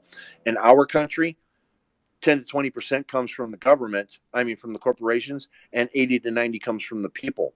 So on our current taxation system, absolutely correct. A UBI cannot work because there's just not enough money. We can't bring in enough money. On a taxation system, which is a point of transaction that I've developed, it's kind of like a VAT tax, similar to a VAT tax, similar to a flat tax, with the exception that the seller is also paying. That would bring in, instead of $3 to $4 trillion a year, $20 to $30 trillion a year. So not only can we afford a UBI, we can also afford universal health, universal health care, and universal education. No wonder Trump got president. No fucking wonder Trump got president. He got all the money. Yeah, well, that's because it's a system where the more money you have, the easier it is for you to be elected, and you don't need to beg so much from that's why. Well, anyway, I think Andre, you did have your hand up, or you did want to say something. Go ahead. Yes. How's everyone today? This evening? I was listening, and this is very informative. But as far as Republican Party and the Democratic Party, I mean, I'm going to ask a question. What is fascism on the most fundamental level? It's an assault on reality, time, facts, and truth. Correctly documenting reality and the facts are a practical way of staying grounded, refusing to be overwhelmed by the tsunami of events. And so how do you do that? Paul was talking about goals or plan on how to accomplish that. And I mean, you do it with national strikes, boycotts, civil disobedience, and other forms of direct actions. Grassroots organizations and other civil society groups to make possible the grassroots organizing that can resist and then defeat American neo-fascism. Now, would you agree that there's a lot of untruths on the right as opposed to the left? Paul? Okay, Hello? well, let me put it this way. There are just as many untruths on the left as there is on the right. Okay. I just put out an op-ed, and a lot of people don't realize that this war, that the Russian-Ukraine war that we're going in on, I have an op-ed that lists a whole bunch of legislation proposed and some even passed in Congress. The United States wants this war. The United States wants to put up bases in other countries. And the proposers of these bills are the Democrats, not the Republicans. Because they don't know, you don't know how close Russia is from Sweden, where I live. Mm-hmm. Oh, I do know. This is what I do. This is what I research. Yes, this is the stuff that I bring to point. But no other knows. I don't want this war. No, I don't want this war either, but our legislation, our Congress people, they want this war. They want the money that it's going to make them in this war. And they believe it's going to help our economy. But that's a whole other topic. The critical thinking aspect of it is I read legislation. Congress has put on the House floor close to 7,000 bills, the 117th Congress. I've read 90% of them. 90% of them. Okay? Trust me when I tell you, the legislation is there because this country wants to go to war. Okay, and it's proposed by the Democrats, not the Republicans. And the Republicans are co-signing on it. Can we not make it a left versus right thing? Because I feel like that's just going to devolve the conversation. Well, can I interject this? Did not Putin interfere with our elections in 2016 and 2020? I mean, you're saying that the Democrats want a war. You know what I'm saying? Putin is attacking us with cyber attacks. You know, he's interfering with our elections. Please, I feel like this is not going to work. Make a European issue an American issue. Yeah, well, yeah, this is complicated. So hold on, no, Andre, hold on. No, the room is about critical thinking. I mean, there could be another room about this, about who's more to fault and these types of things. That we don't want to get into that, right? I mean, I have things I could interject to you. I don't want it to become that. So it's just about the process of critical thinking, how we can look at these problems. Like you talked about fascism. Let me just interject real quickly there. When people think fascist, the knee-jerk reaction is to think like Nazism. Fascism is a methodology. It's not an ideology. I mean, Lenin was a red fascist, right? So it's a way of, it's an authoritarian way and a series of things to do to control people, and usually in violent ways with information or physically. So I mean, so that for me, when I hear people, sometimes I go in these rooms, they talk fascist, fascist, fascist. It becomes a buzz phrase, right? Nobody's critically thinking about these when we're talking about Republicans or Democrats and who's the good guy and the bad guy. This is the Wild West. It's like they're all good and they're all bad, right? And so we gotta stop calling people fascists and Nazis and communists and socialists like it, like these are derogatory comments. I mean, some of them are. I mean, a fascist is a bad thing, but it can live in any area of the political spectrum. Fascism can. Just to point that out. So, but we got to think about these things and what we're saying, right? To critically think correctly. Right. And I think, like, the only thing that I get at is like I'm like, I don't think anybody in this room is a Trump supporter or a hard right Republican at all. None of us are over here. But we're just saying that it tends to suck all the oxygen out of the room when we just think like that, right? And then we don't look at what our own side may be doing that may not be right. That's the critical thinking part. It's That's the easy. It's part. easy to attack the enemy, whatever you define as the enemy or the bad guy or the other. It's like, okay, so what do you do when your guy's in there? Is everything fine? And so that's what I'm saying. You got to be able to, if you can attack your own guy with the same level of energy, then you're a true critical thinker. Right, exactly. Yeah, go ahead, Andre. Yeah. Okay, I agree to some degree, but uh, Paul was saying that that we want a war with Russia. I disagree with that. I just believe that we've been attacked with cyber attacks. We've been attacked on our election, and after Putin took Crimea, you know what I'm saying, it's obvious that he wants to come back with the old Russian state, so to speak. You know what I'm saying? He wants to expand, and that is the reason why you have NATO. And on the other side, in deterring China, you have the Trans-Pacific Trade Partnership. I mean, which they should have. I know Canada's involved in it, with a couple other states, a couple other countries. But I mean, can you also kind of put it forth that, like, some of the things that how can I say, like, not everything on the Democrat side is like 100% all there, or is like a lot of us in here are Yang fans, and the way that outsiders are treated by the DNC is not okay, because they're shunned, they're not listened to, they're not part of their club, so like they get less airtime, they get less time to speak, they get less coverage. Like, that's You're what. talking about Europe here, and you cannot talk about Democrats and your political system in Europe because it doesn't exist.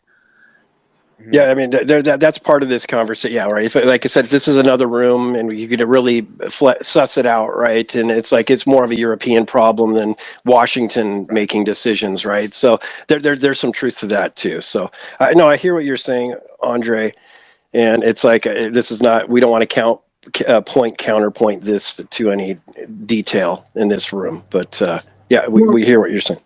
I was trying to relate to Europe at some point, but I mean, Ukraine wants to be a democratic country. You know what I'm saying? And Russia, is trying to encroach on them, and so that's why you have NATO. I mean, and that's I mean, Russia is trying to destabilize democracies all over the world. Just not America, just not Ukraine or Germany Right. or. Go ahead. Right. I think what Paul, again, to stick with the topic, right? And what Paul's saying is that he's dug into the legislation, and the grand narrative is only Republicans go to war. And if you look historically, it's not true. I mean, that's like 60 to 40%, something like that. Republicans, they go to war more often, but there's plenty of incursions by American troops that haven't happened under Democratic presidents. So, I mean, what he's saying, I think, Paul, and you can correct me, is that he's looked at other legislation, and what he's found in that legislation, because he's critically thinking, flies in the face of that grand narrative that it looks like we're setting up to build military bases overseas. We have some funding in place. This was put back months ago.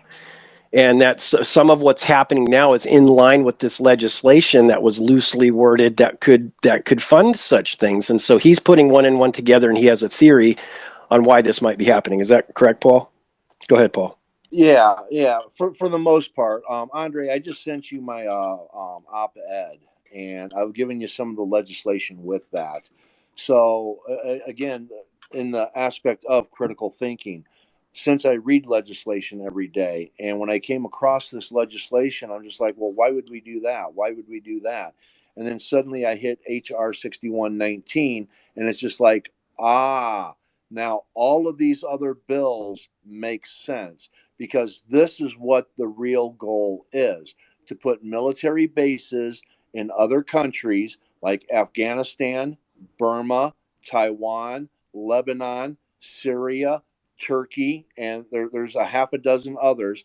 And I only list about maybe 8 bills in this op ed. There's actually closer to about 30 to 40 bills that military wise come together for a war effort, and these bills are proposed by the Democrats. Now, I lean more left, and I support more left way thinking than anything else. And this goes against what I want, because I want a humanitarian aspect. And even though they're claiming humanitarian purposes, you don't build bases for humanitarian purposes. You're not setting up medical centers for your medical bases, for your military base, for humanitarian purposes. You're bringing people over to this country for humanitarian purposes. You're not mandating COVID vaccinations, and all of these other things, other than to dominate and control other people and other countries.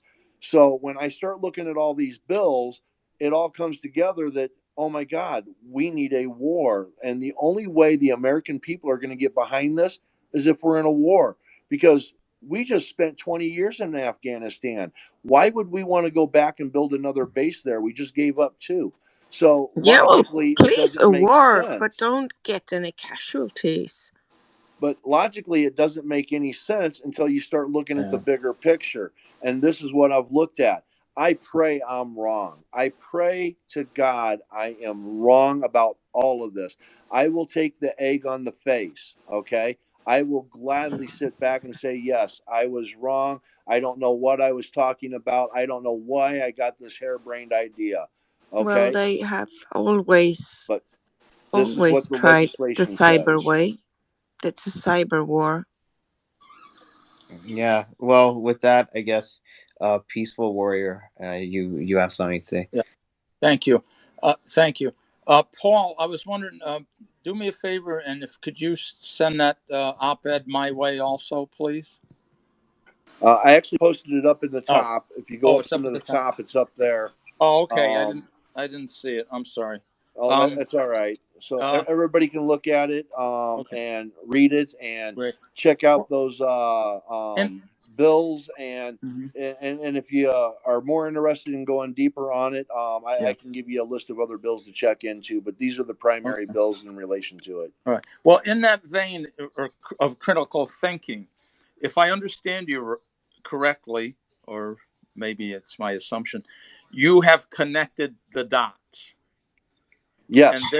thereby connecting the dots, your conclusion is that we would go to war somehow, in some fashion. Maybe not troops on the ground, because we've been trying to stay away from that by putting troops in Poland and uh, I forgot what some other states over there.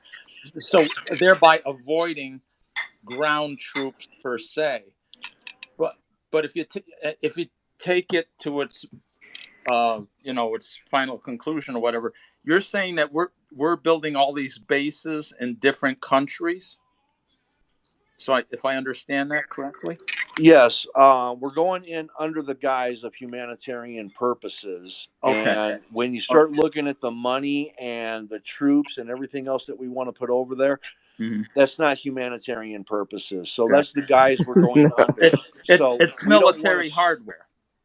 Military hardware. Right, military hardware. We're talking aircraft carriers. We are Okay. talking Apaches. We're talking Blackhawks. We're talking all of this different stuff. So would the final conclusion, I hate to say final, would the final conclusion be that this is really supporting the military industrial complex? End of story? Yes. And again, I hope I've read into it all wrong, but like I said, I've connected the dots, and that's the conclusion I've drawn. I even gave the dates of the 17th, 18th, and 19th of February back in October of last year, that this was when a war would occur. And it's not that we were going to start a war. A war was going to occur, and then eventually we would have to go in due to humanitarian purposes, and then that's when we start building all these bases, because the American public would never go for it unless it was for humanitarian purposes. Got it.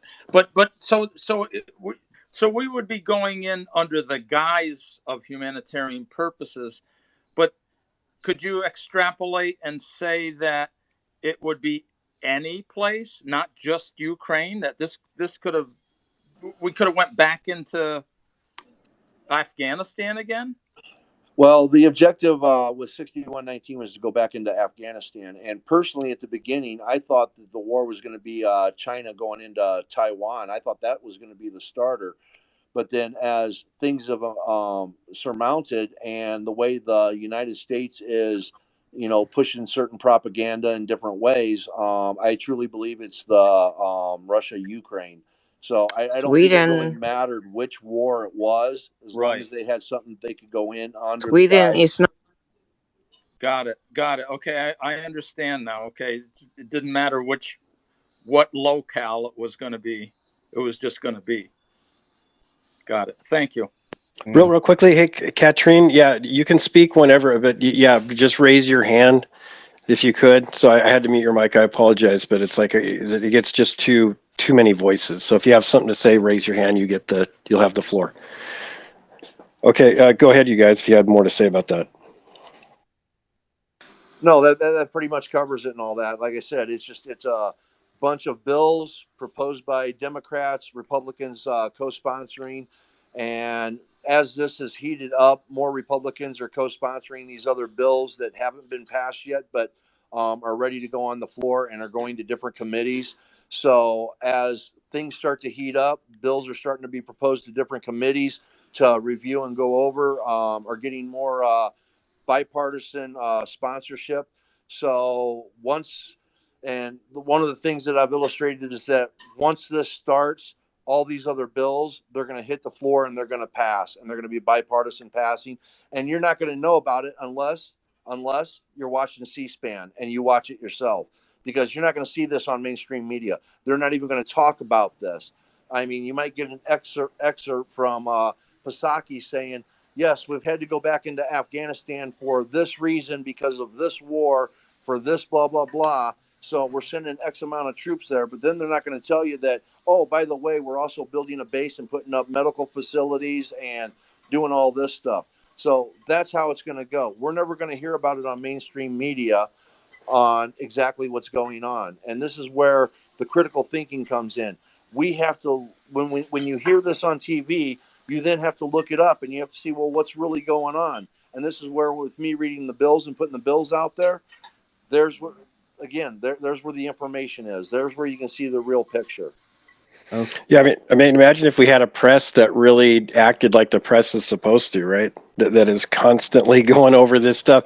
Now it's been so commercialized, it's about profits that now they just tell you the narrative that fits whatever the party you're affiliated with makes you feel most comfortable is actually happening, and they leave it at that. I mean, where's the true critical thinking, investigative reporting, and people looking for things like this? I mean, on a large scale. Anyway, let's go to Andres has hand up. Then we'll go to let's go to Catherine first Yes. because she said something, and then we'll go to you, Andres.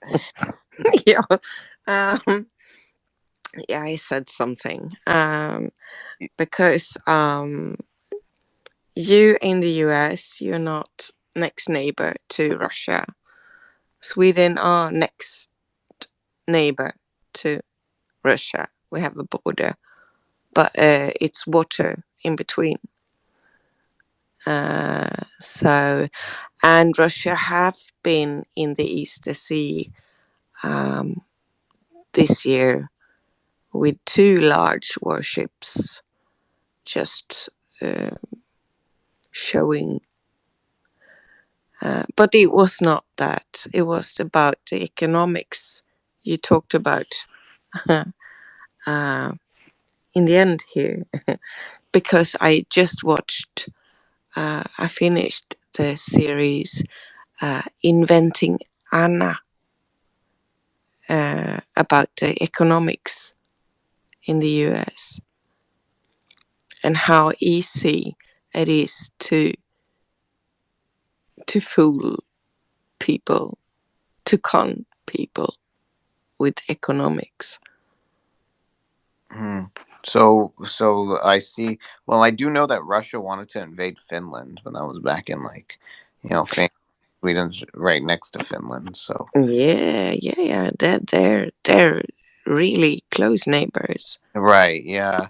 Let's see. Okay, now Andres can But speak. Finland and Sweden are like siblings Right, yeah. Go ahead, Andres. since long ago. Yeah. Mm-hmm. So let me ask you a question. When has there not been a war? You know what I'm saying? Okay, look, if war happens in New York, it's just a matter of time before it crosses the Atlantic. You know what I mean? Atlantic. You know what I mean? So, I mean, I can understand you want to be humanitarian, and let's deal with reality. You know what I'm saying? When has there not been a war?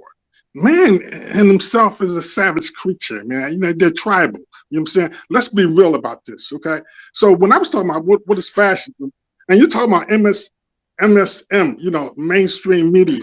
Mainstream media, they, I mean, they're run by corporations. Yeah, I understand your frustration. There's always a war everywhere. Right. Burma. So that's Look at Burma. Yeah. No, Katrin, let Andre finish. And if you want to speak again, yeah, raise your hand. We'll go back to you. Go ahead, Andre. Finish up. And as far as mainstream media goes, I mean, they have corporate sponsors. I mean, again, what I was saying earlier, you know, correctly documenting reality and the facts are a practical way of staying grounded and refusing to be overwhelmed by this tsunami of events. Tsunami of events is the lies, the big lie that the election was stolen. You know what I mean? The far right extremism. You know what I'm saying? You know what happened with at the Capitol. You know what I mean? Who are you going to believe? You know what I'm saying? These days, you know what I'm saying? You know, I mean, well, if you listen to, for instance, what's his name? Okay, but Hannity, he makes what, $20 million, you know, a year. What's his name? One of the Rothschilds.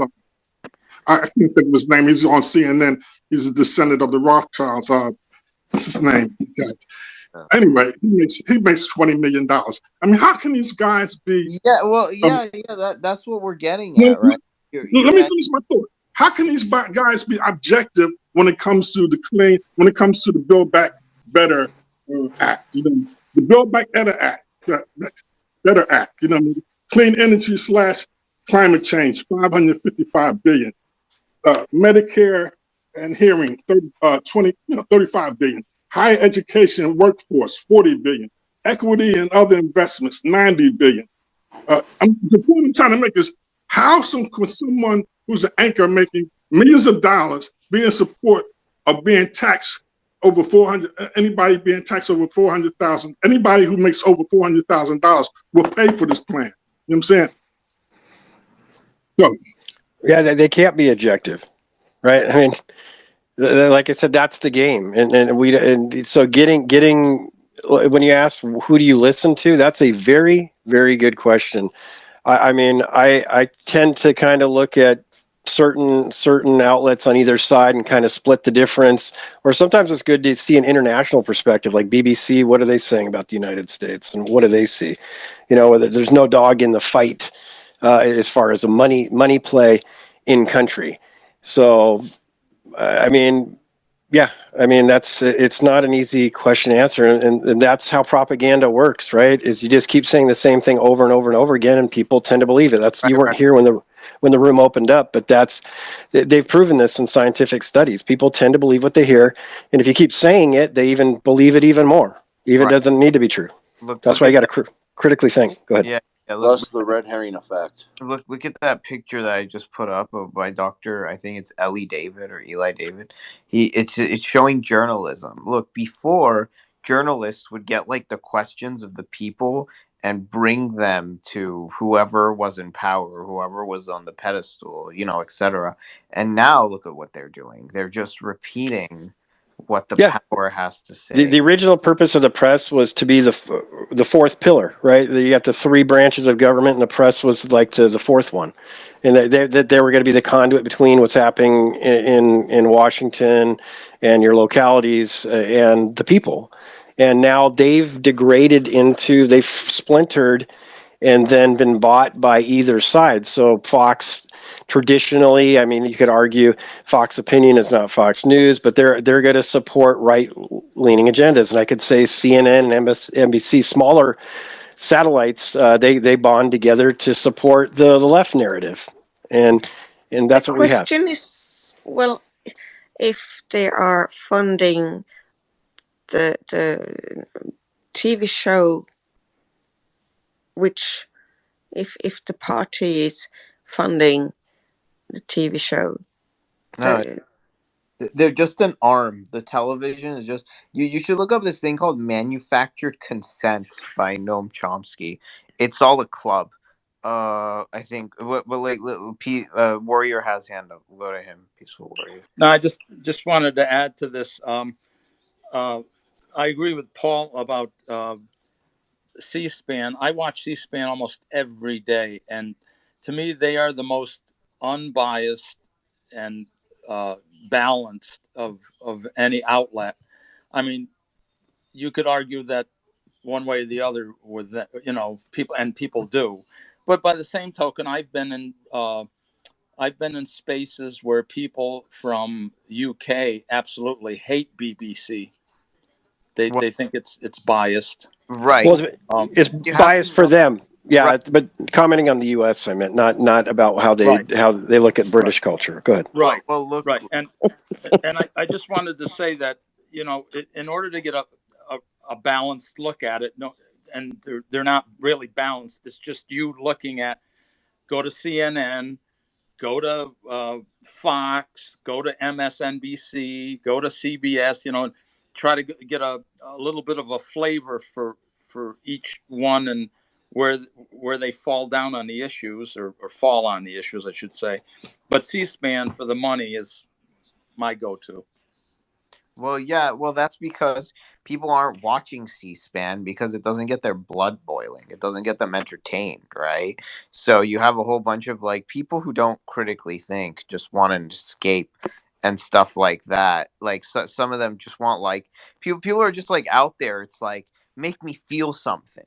So then you have these news stations that are kind of like entertainment, making them feel this sense of like that they're the righteous ones, that they're the people who are correct, and they want to feel like that. in They Sweden, in Sweden, we have two channels that are government, or yeah, that we is paid by taxes.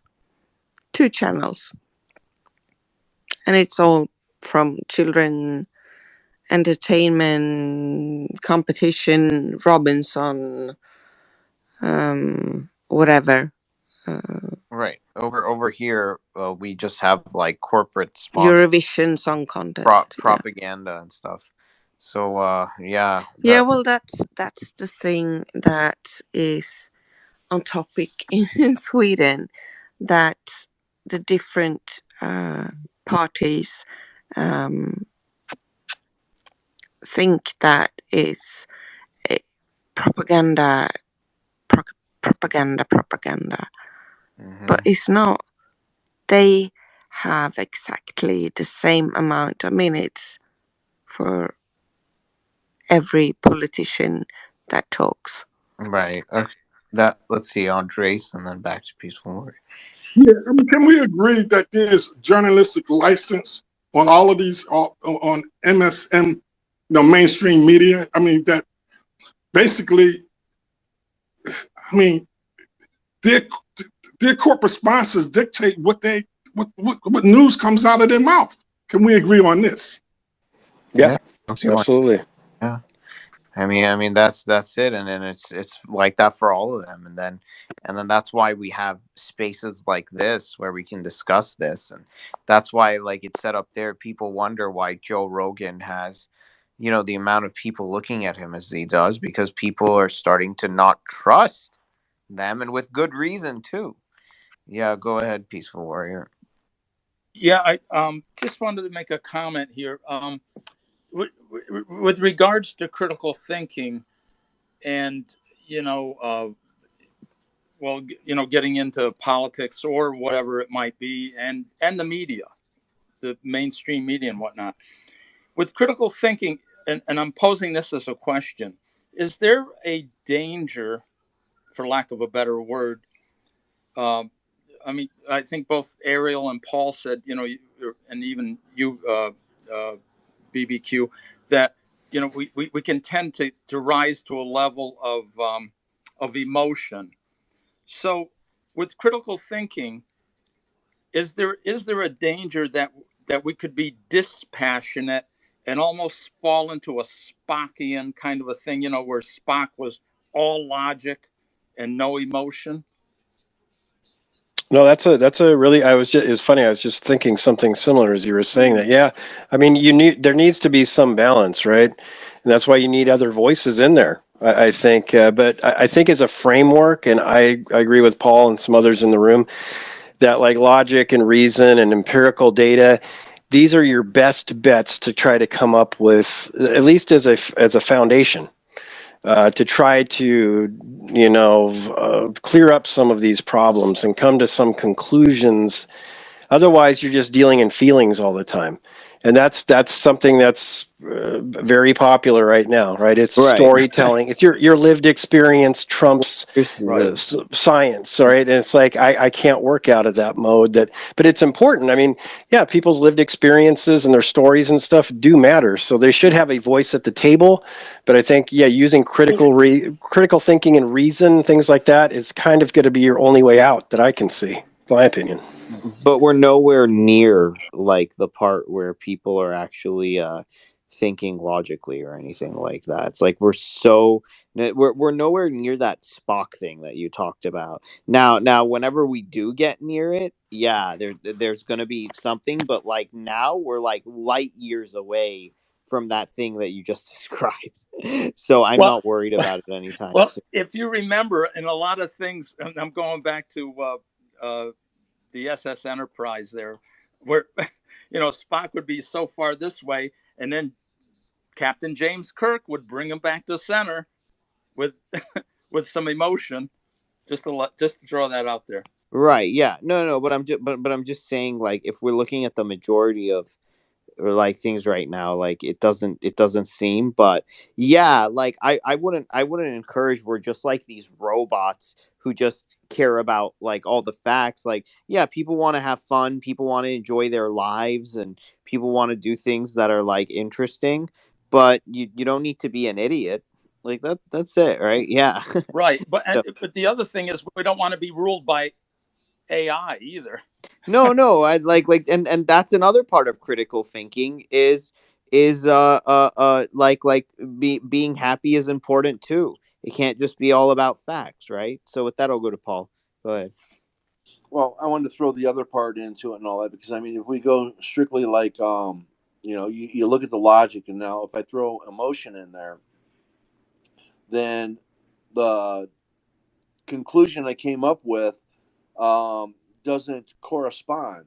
Okay, because emotionally, I would be, how can people actually put other people's lives at risk and condone a war just so that they can make money and stuff like that? And then I have to look at, well, you have to go beyond just the emotional aspect of it. You have to go about the conscious part of it. What does your conscious tell you? And then you're looking at right and wrong and where people's priorities are at. And there are people that, well, they really don't have a conscience. They sleep really well at night as long as they have money in that bank account. So for them, it's not about right or wrong, good or bad, righteous or evil. It's about how much money's in my fucking bank account. And when you start looking at that, then the emotional aspect goes back towards ego, which then dictates I have to win no matter what. And winning becomes the most important. So the emotional aspect becomes win, win, win. And if you don't win, there's frustration. So it's a different set of emotions.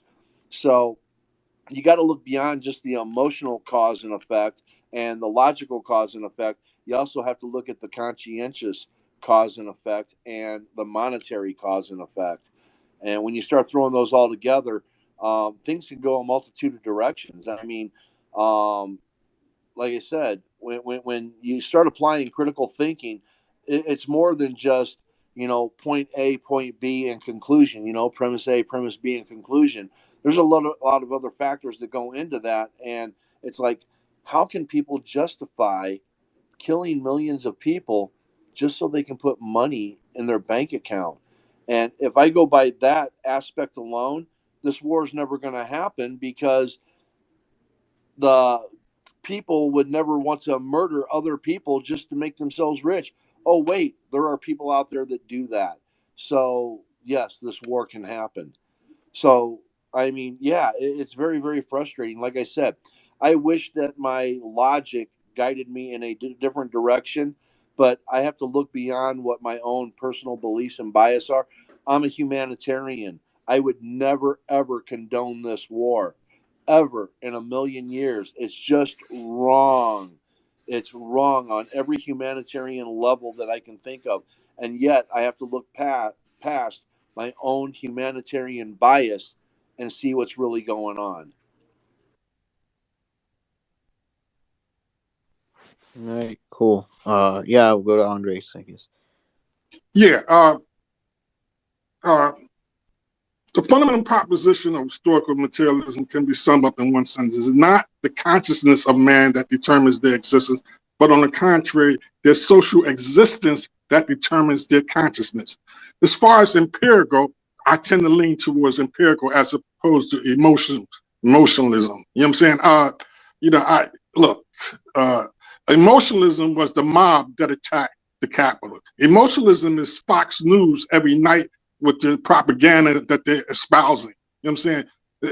And they're not espousing facts. They're espousing all kind of conjectures, anything, QAnon conjectures, whatever comes out of their mouth, whatever they think of that can distract educated, rational, people from the truth. You know what I'm saying? So, and that's how I open up the whole the conversation, correctly documenting in reality and the facts are a particular way of staying grounded and refusing to be overwhelmed by the tsunami of lies, deception,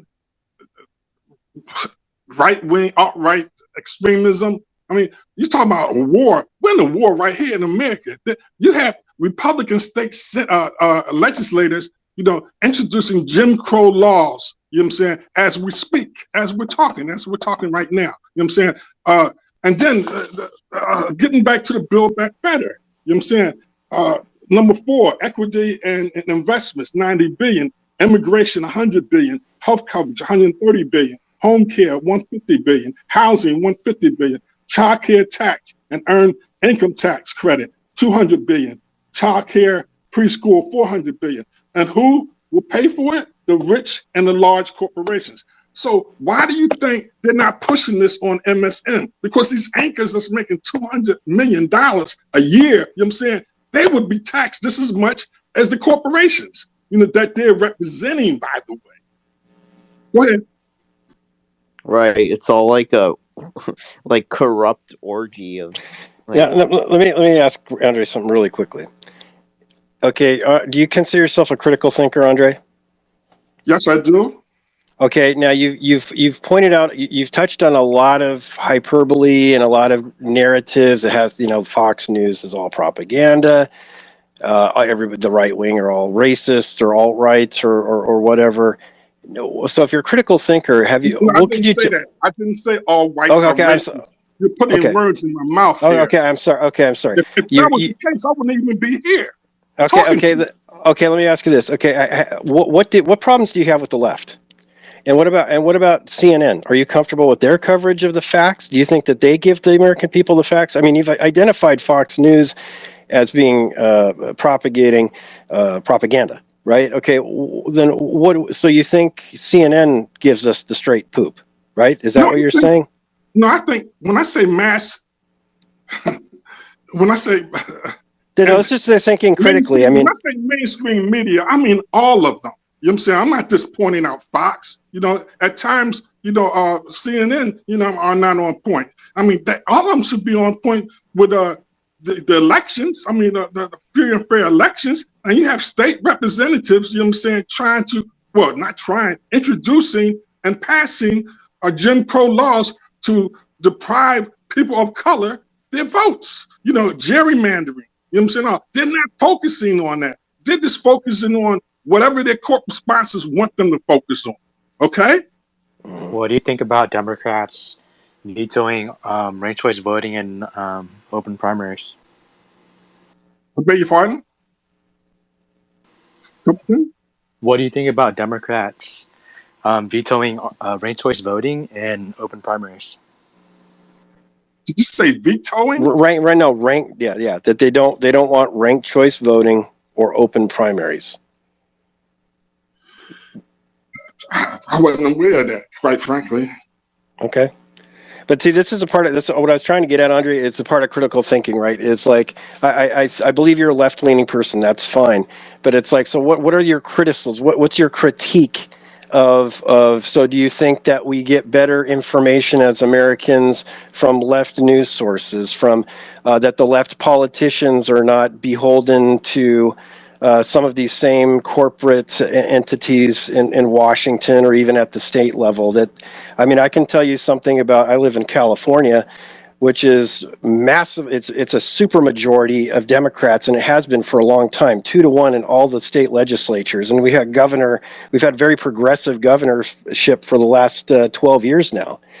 And twice we've had a chance in California to go out on our own and have our own universal health care. And the powers that be, the supposedly progressive powers that be that talked it up at certain key times, have also not taken it to a vote on the floor and killed it twice. So how does that happen? I mean, this is what I'm saying. If you're critical, if these are the things you really want, and you have all your guys in California, this would be the progressive utopia here. There is no political reason, right? Yeah, I support universal Okay. health care. When Bob, what is it?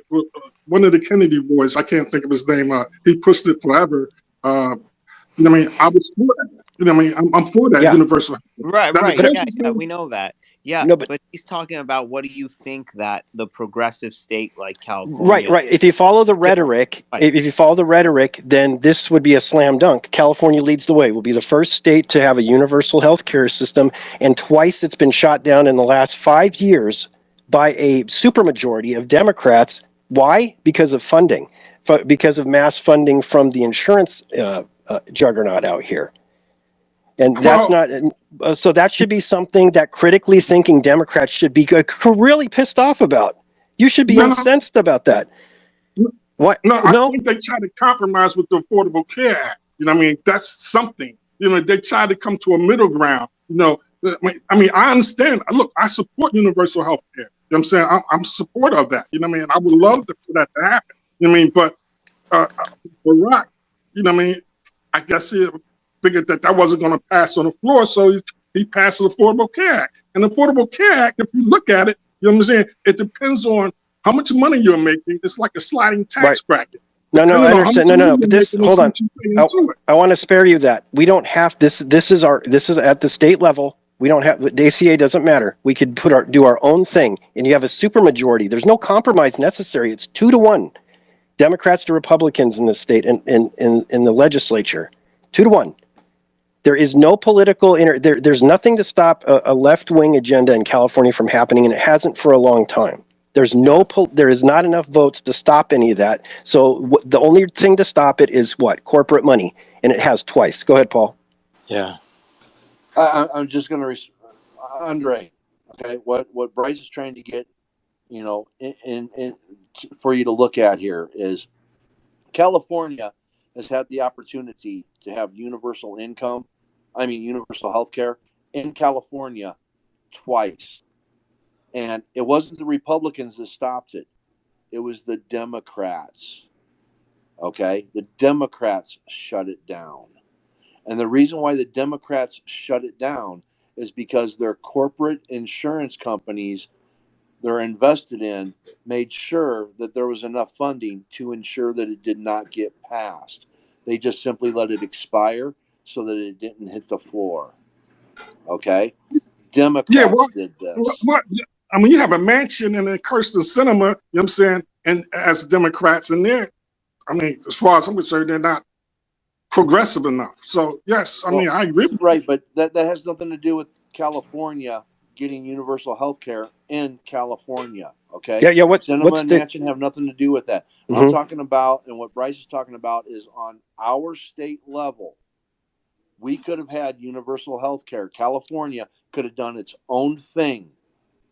And the corporate politicians that are on the left shot it down. Yeah, well, are you? But I'm saying this is about being critically thinking, right, and So, understanding the narratives, right. So this is what we're trying to understand is that right. even if you're a right or left leaning person, you got to be critical of your own side. And so that I just gave an example of. I mean, there's no more what was a more progressive state in the union than California? Who's a more Right. progressive governor than Gavin Newsom? I Really? agree. I Well, mean, he's not. no. I mean, just No, by I the know what you mean. yeah, right. So I mean, there The is absolutely advertisement. The there's no advertisement. excuse. There's no excuse. So if the party that you believe in is running on these principles that this is what we want and this is what we need, and it's always it's this other party that's getting in. It's getting in. It's not the other party that's getting in the way. It's your donor class that's getting in the way. So the thing that I think everyone's trying to get at here is that both parties are beholden to corporate interests because Bingo, bingo. they're vested in it. If you see the point about California and the supermajority that's happening, and you're trying to say that there's this like it's the Republicans that are being the obstructionists, and this left and right thing goes back and forth. But really, what's happening is that these two parties have a monopoly on the competition. Because they have a monopoly on the competition, and because they designed the system, even though they're supposedly like they have this aura of being public institutions because they're pretty much our Where's the only competition right, but between? because there are only two viable choices, you register pretty much as only a Republican or Democrat. So we think that they're public institutions, but really they're private institutions, which allows them to create their own rules. When they create these own rules, what they've done is they've created a system to ensure that your only two options. They don't care. They don't care if you flip between Democrat or Republican. All they care about is that you can only choose between those two choices. Those Democrats and Republicans, they do everything that they can to kneecap any other choices that you have. If you want to be an independent, the amount of donations that you can receive is like several times lower than what you can receive if you register as a Democrat or Republican, because they want to force people to join their membership to continue like this Democrat and Republican system. The Oh, is he still here? Unfortunately, he's gone. But yeah, Okay, so I have no reason to go in there. I was listening to a lot of it though. But yeah, hopefully it computed. It could have been a Wi-Fi problem. I don't know, but yeah, like it just seems. Yeah, it's tough. Like but it seems But they've designed so many built-in excuses. Like what happened with in California, they can just run out the clock. That's just a built-in excuse that they've designed to the system. right. Right Yeah. now with Congress, the thing that the biggest change that happened that keeps things from passing for the people, but yet everything always passes with flying colors for corporations, is the fact that the party bosses that are in control of, party bosses on both sides, they hold so much power and they're not willing to let go of it. So what they've done is that they've restricted the amendment process, severely restricted it, so that Congress, so that representatives can no longer just like, if there's like a poison bill or if there's like an omnibus bill, they restricted the amendment process so that nobody can just say, "Hey, we don't want to take this bill because you just stuffed in some bribes." They can't amend that process. So because of that, you have a lot of people just saying, "No deal, no deal, no deal." So what happened after they made that change is that you used to have a lot more. You used to have a lot more bills used to pass in Congress. After they restricted amendments, then all of it got gridlocked after that.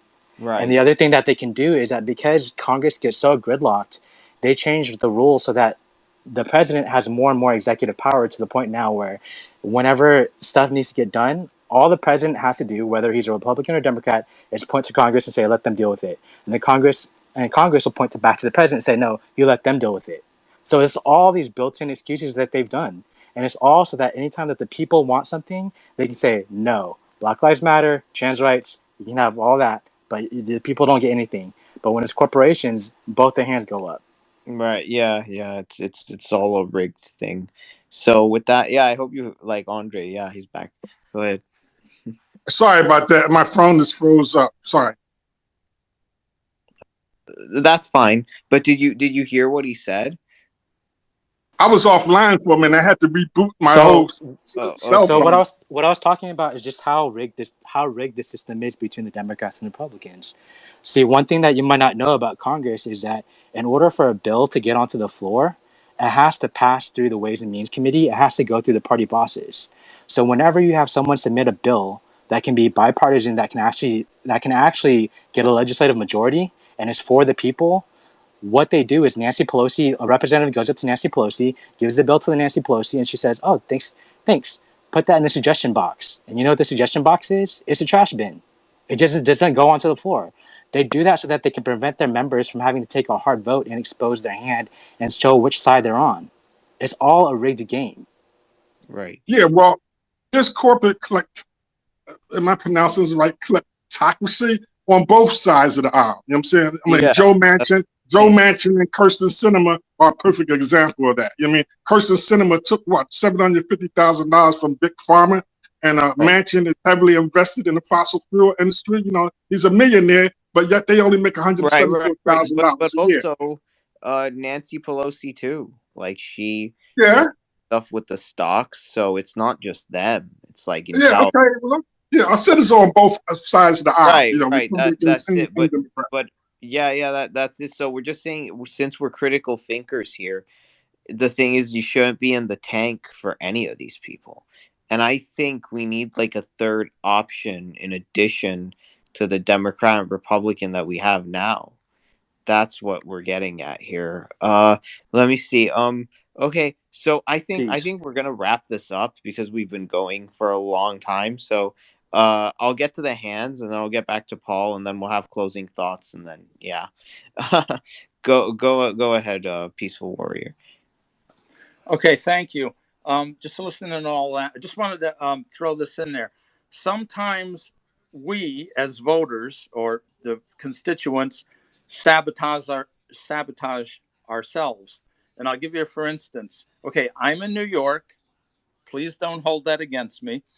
Uh, I'm from New York, and we this last November when we voted, we had a referendum, which is very far and between. I know California has a lot of referendums that they go. We had a referendum, and three of the four, and I hope I'm right, I could be wrong, three of the four voter referendums went down to defeat. I mean, things about, okay, same day voter registration. What was the other one that they had? I'm trying to remember them, but I was just absolutely stunned that they went down to defeat because to me, the voter registration was more in line with Democrat than Republican, and this happens to be more so like a blue state, if anything. So that kind of baffled me, and so that's why I'm just throwing that out there. My other question to you folks is that, and I know critical thinking is going to blow this right out of the water. Would guys like Joe Rogan, Breitbart, Steve Bannon, and Alex Jones, what makes us, for the love of everything of the universe, what makes us go towards these guys like moths going to the candle? Well, not all alternative media is like good media, but people are just sick and tired of I'll just chip in real quick, and we got some hands. Just that I don't know if I'd put them all in the same category, but I think humans by nature are very uncomfortable with unknowns. In the power of conspiracy theories, and I would argue, and this is maybe for another space, that everybody believes in some kind of conspiracy, or has at one time, because sometimes conspiracies are true, and they're proven to be true later on. So that's the one thing. So, but as far as why do people seek like a Joe Rogan, it's like they're looking for an alternative. They're looking for something else they're not getting. And I mean, he doesn't even understand his rise in popularity. And I think he's a curious person, and he has a wide range of guests over time, and he does long form. I think he's likable in a certain way. He's kind of the common man. He asks a lot of good common man questions. He holds people accountable, and he gets really interesting, powerful people on there and talking for a long time. I think the thirst is what we're just talking about before, comes from not being able to get adequate news from your news sources, and nobody knows what to trust anymore. And it seems like you could look at Rogan as a third political party, right?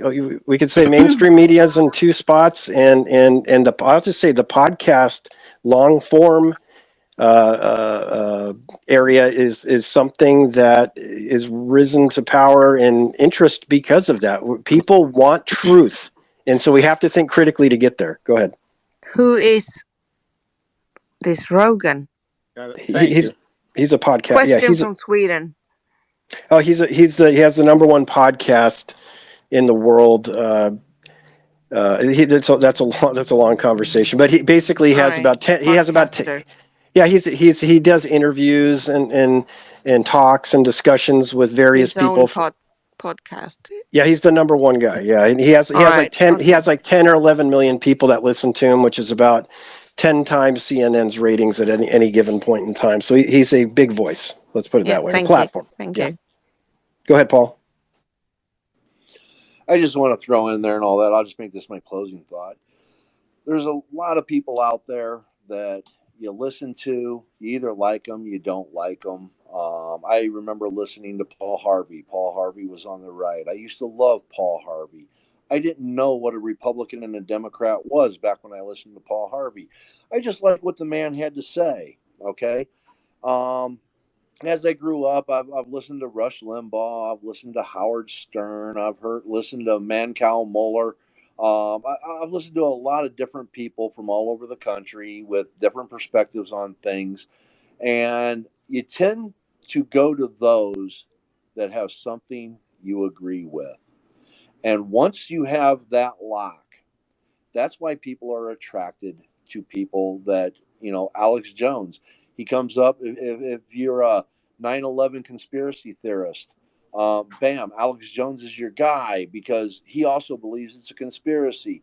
Now everything Alex Jones says, bam, you're there. You take, because that belief system is something that we all rely on. We all rely on a belief system of some sort.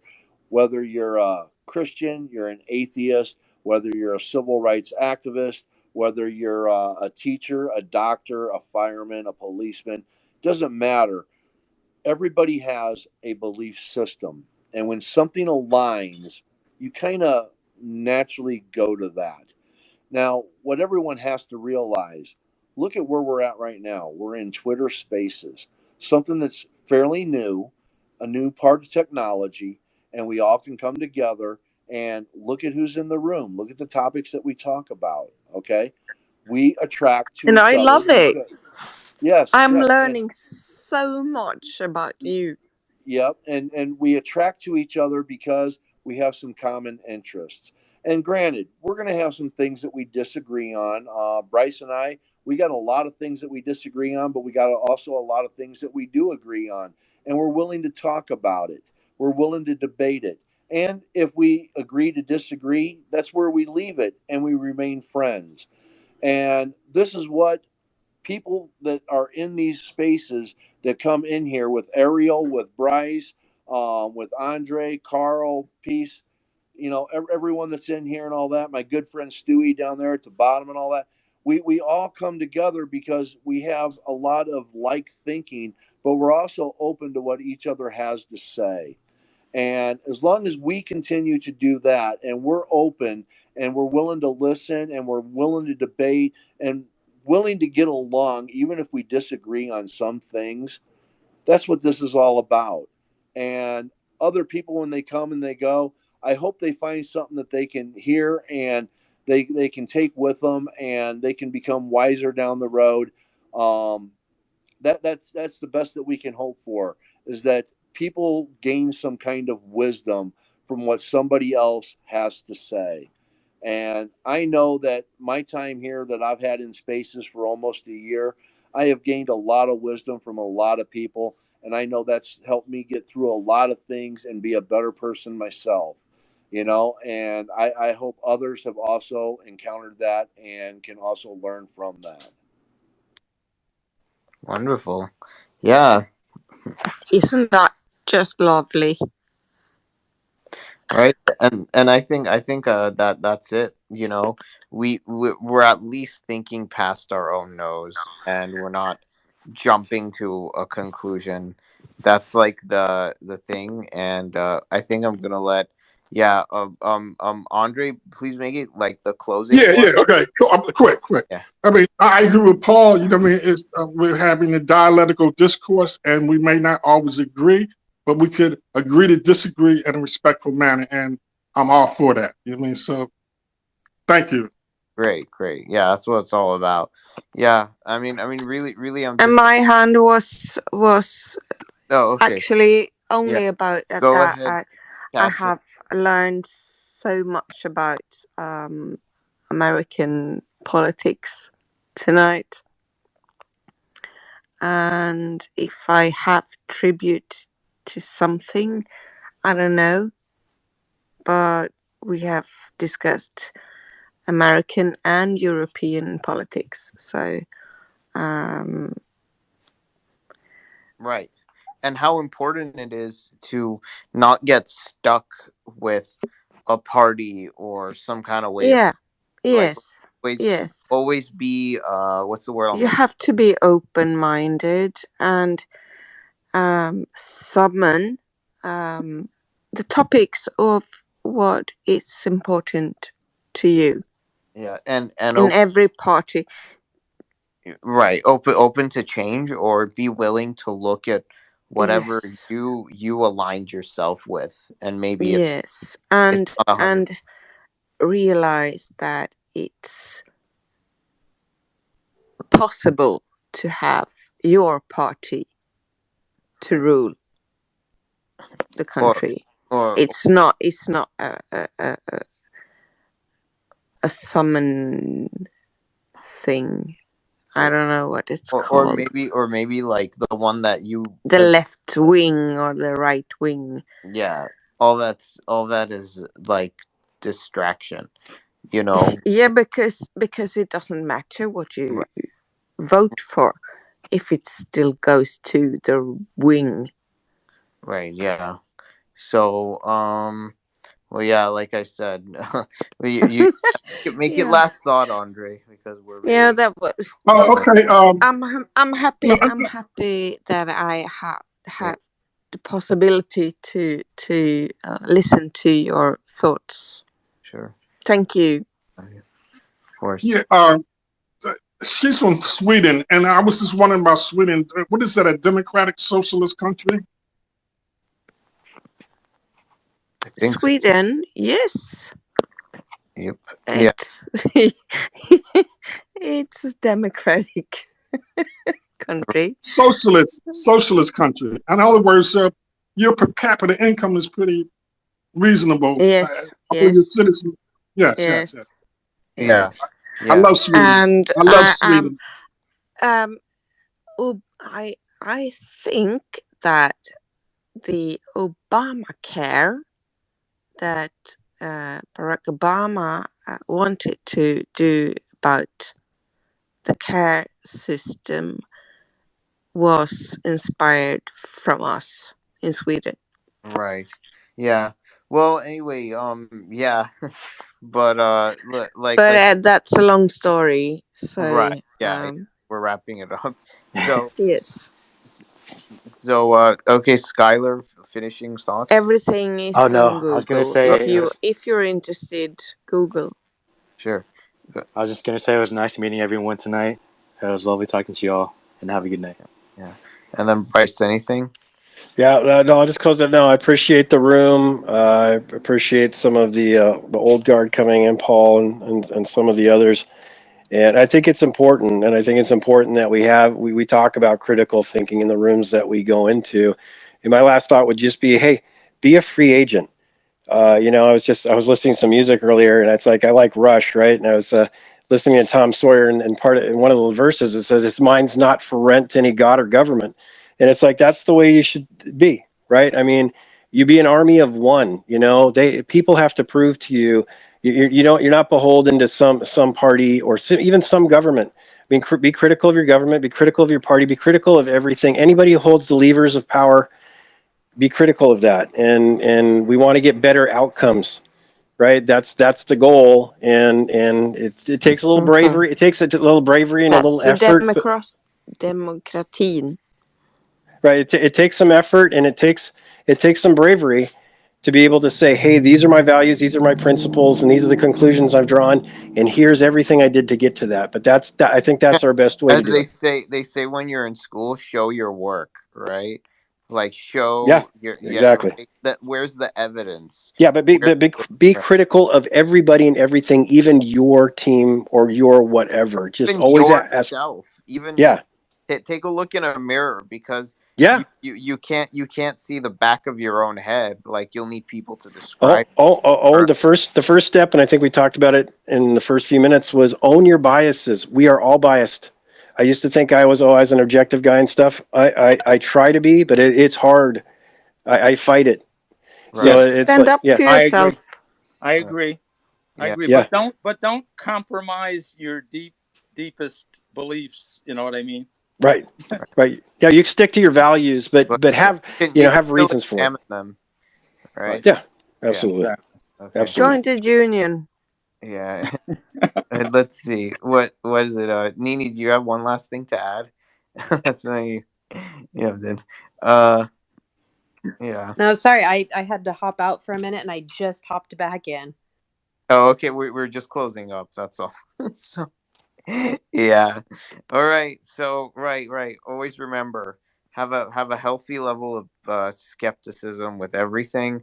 I'm gonna see what I can do to put this town hall into the Spotify and Anchor after it's done. Probably need help with that, but like and Bryce, Tanya gave the analytics. Anyway, good night, everybody. I'll see Thanks you. a lot. Hey, thanks a lot. Take care. Take care. Thank you.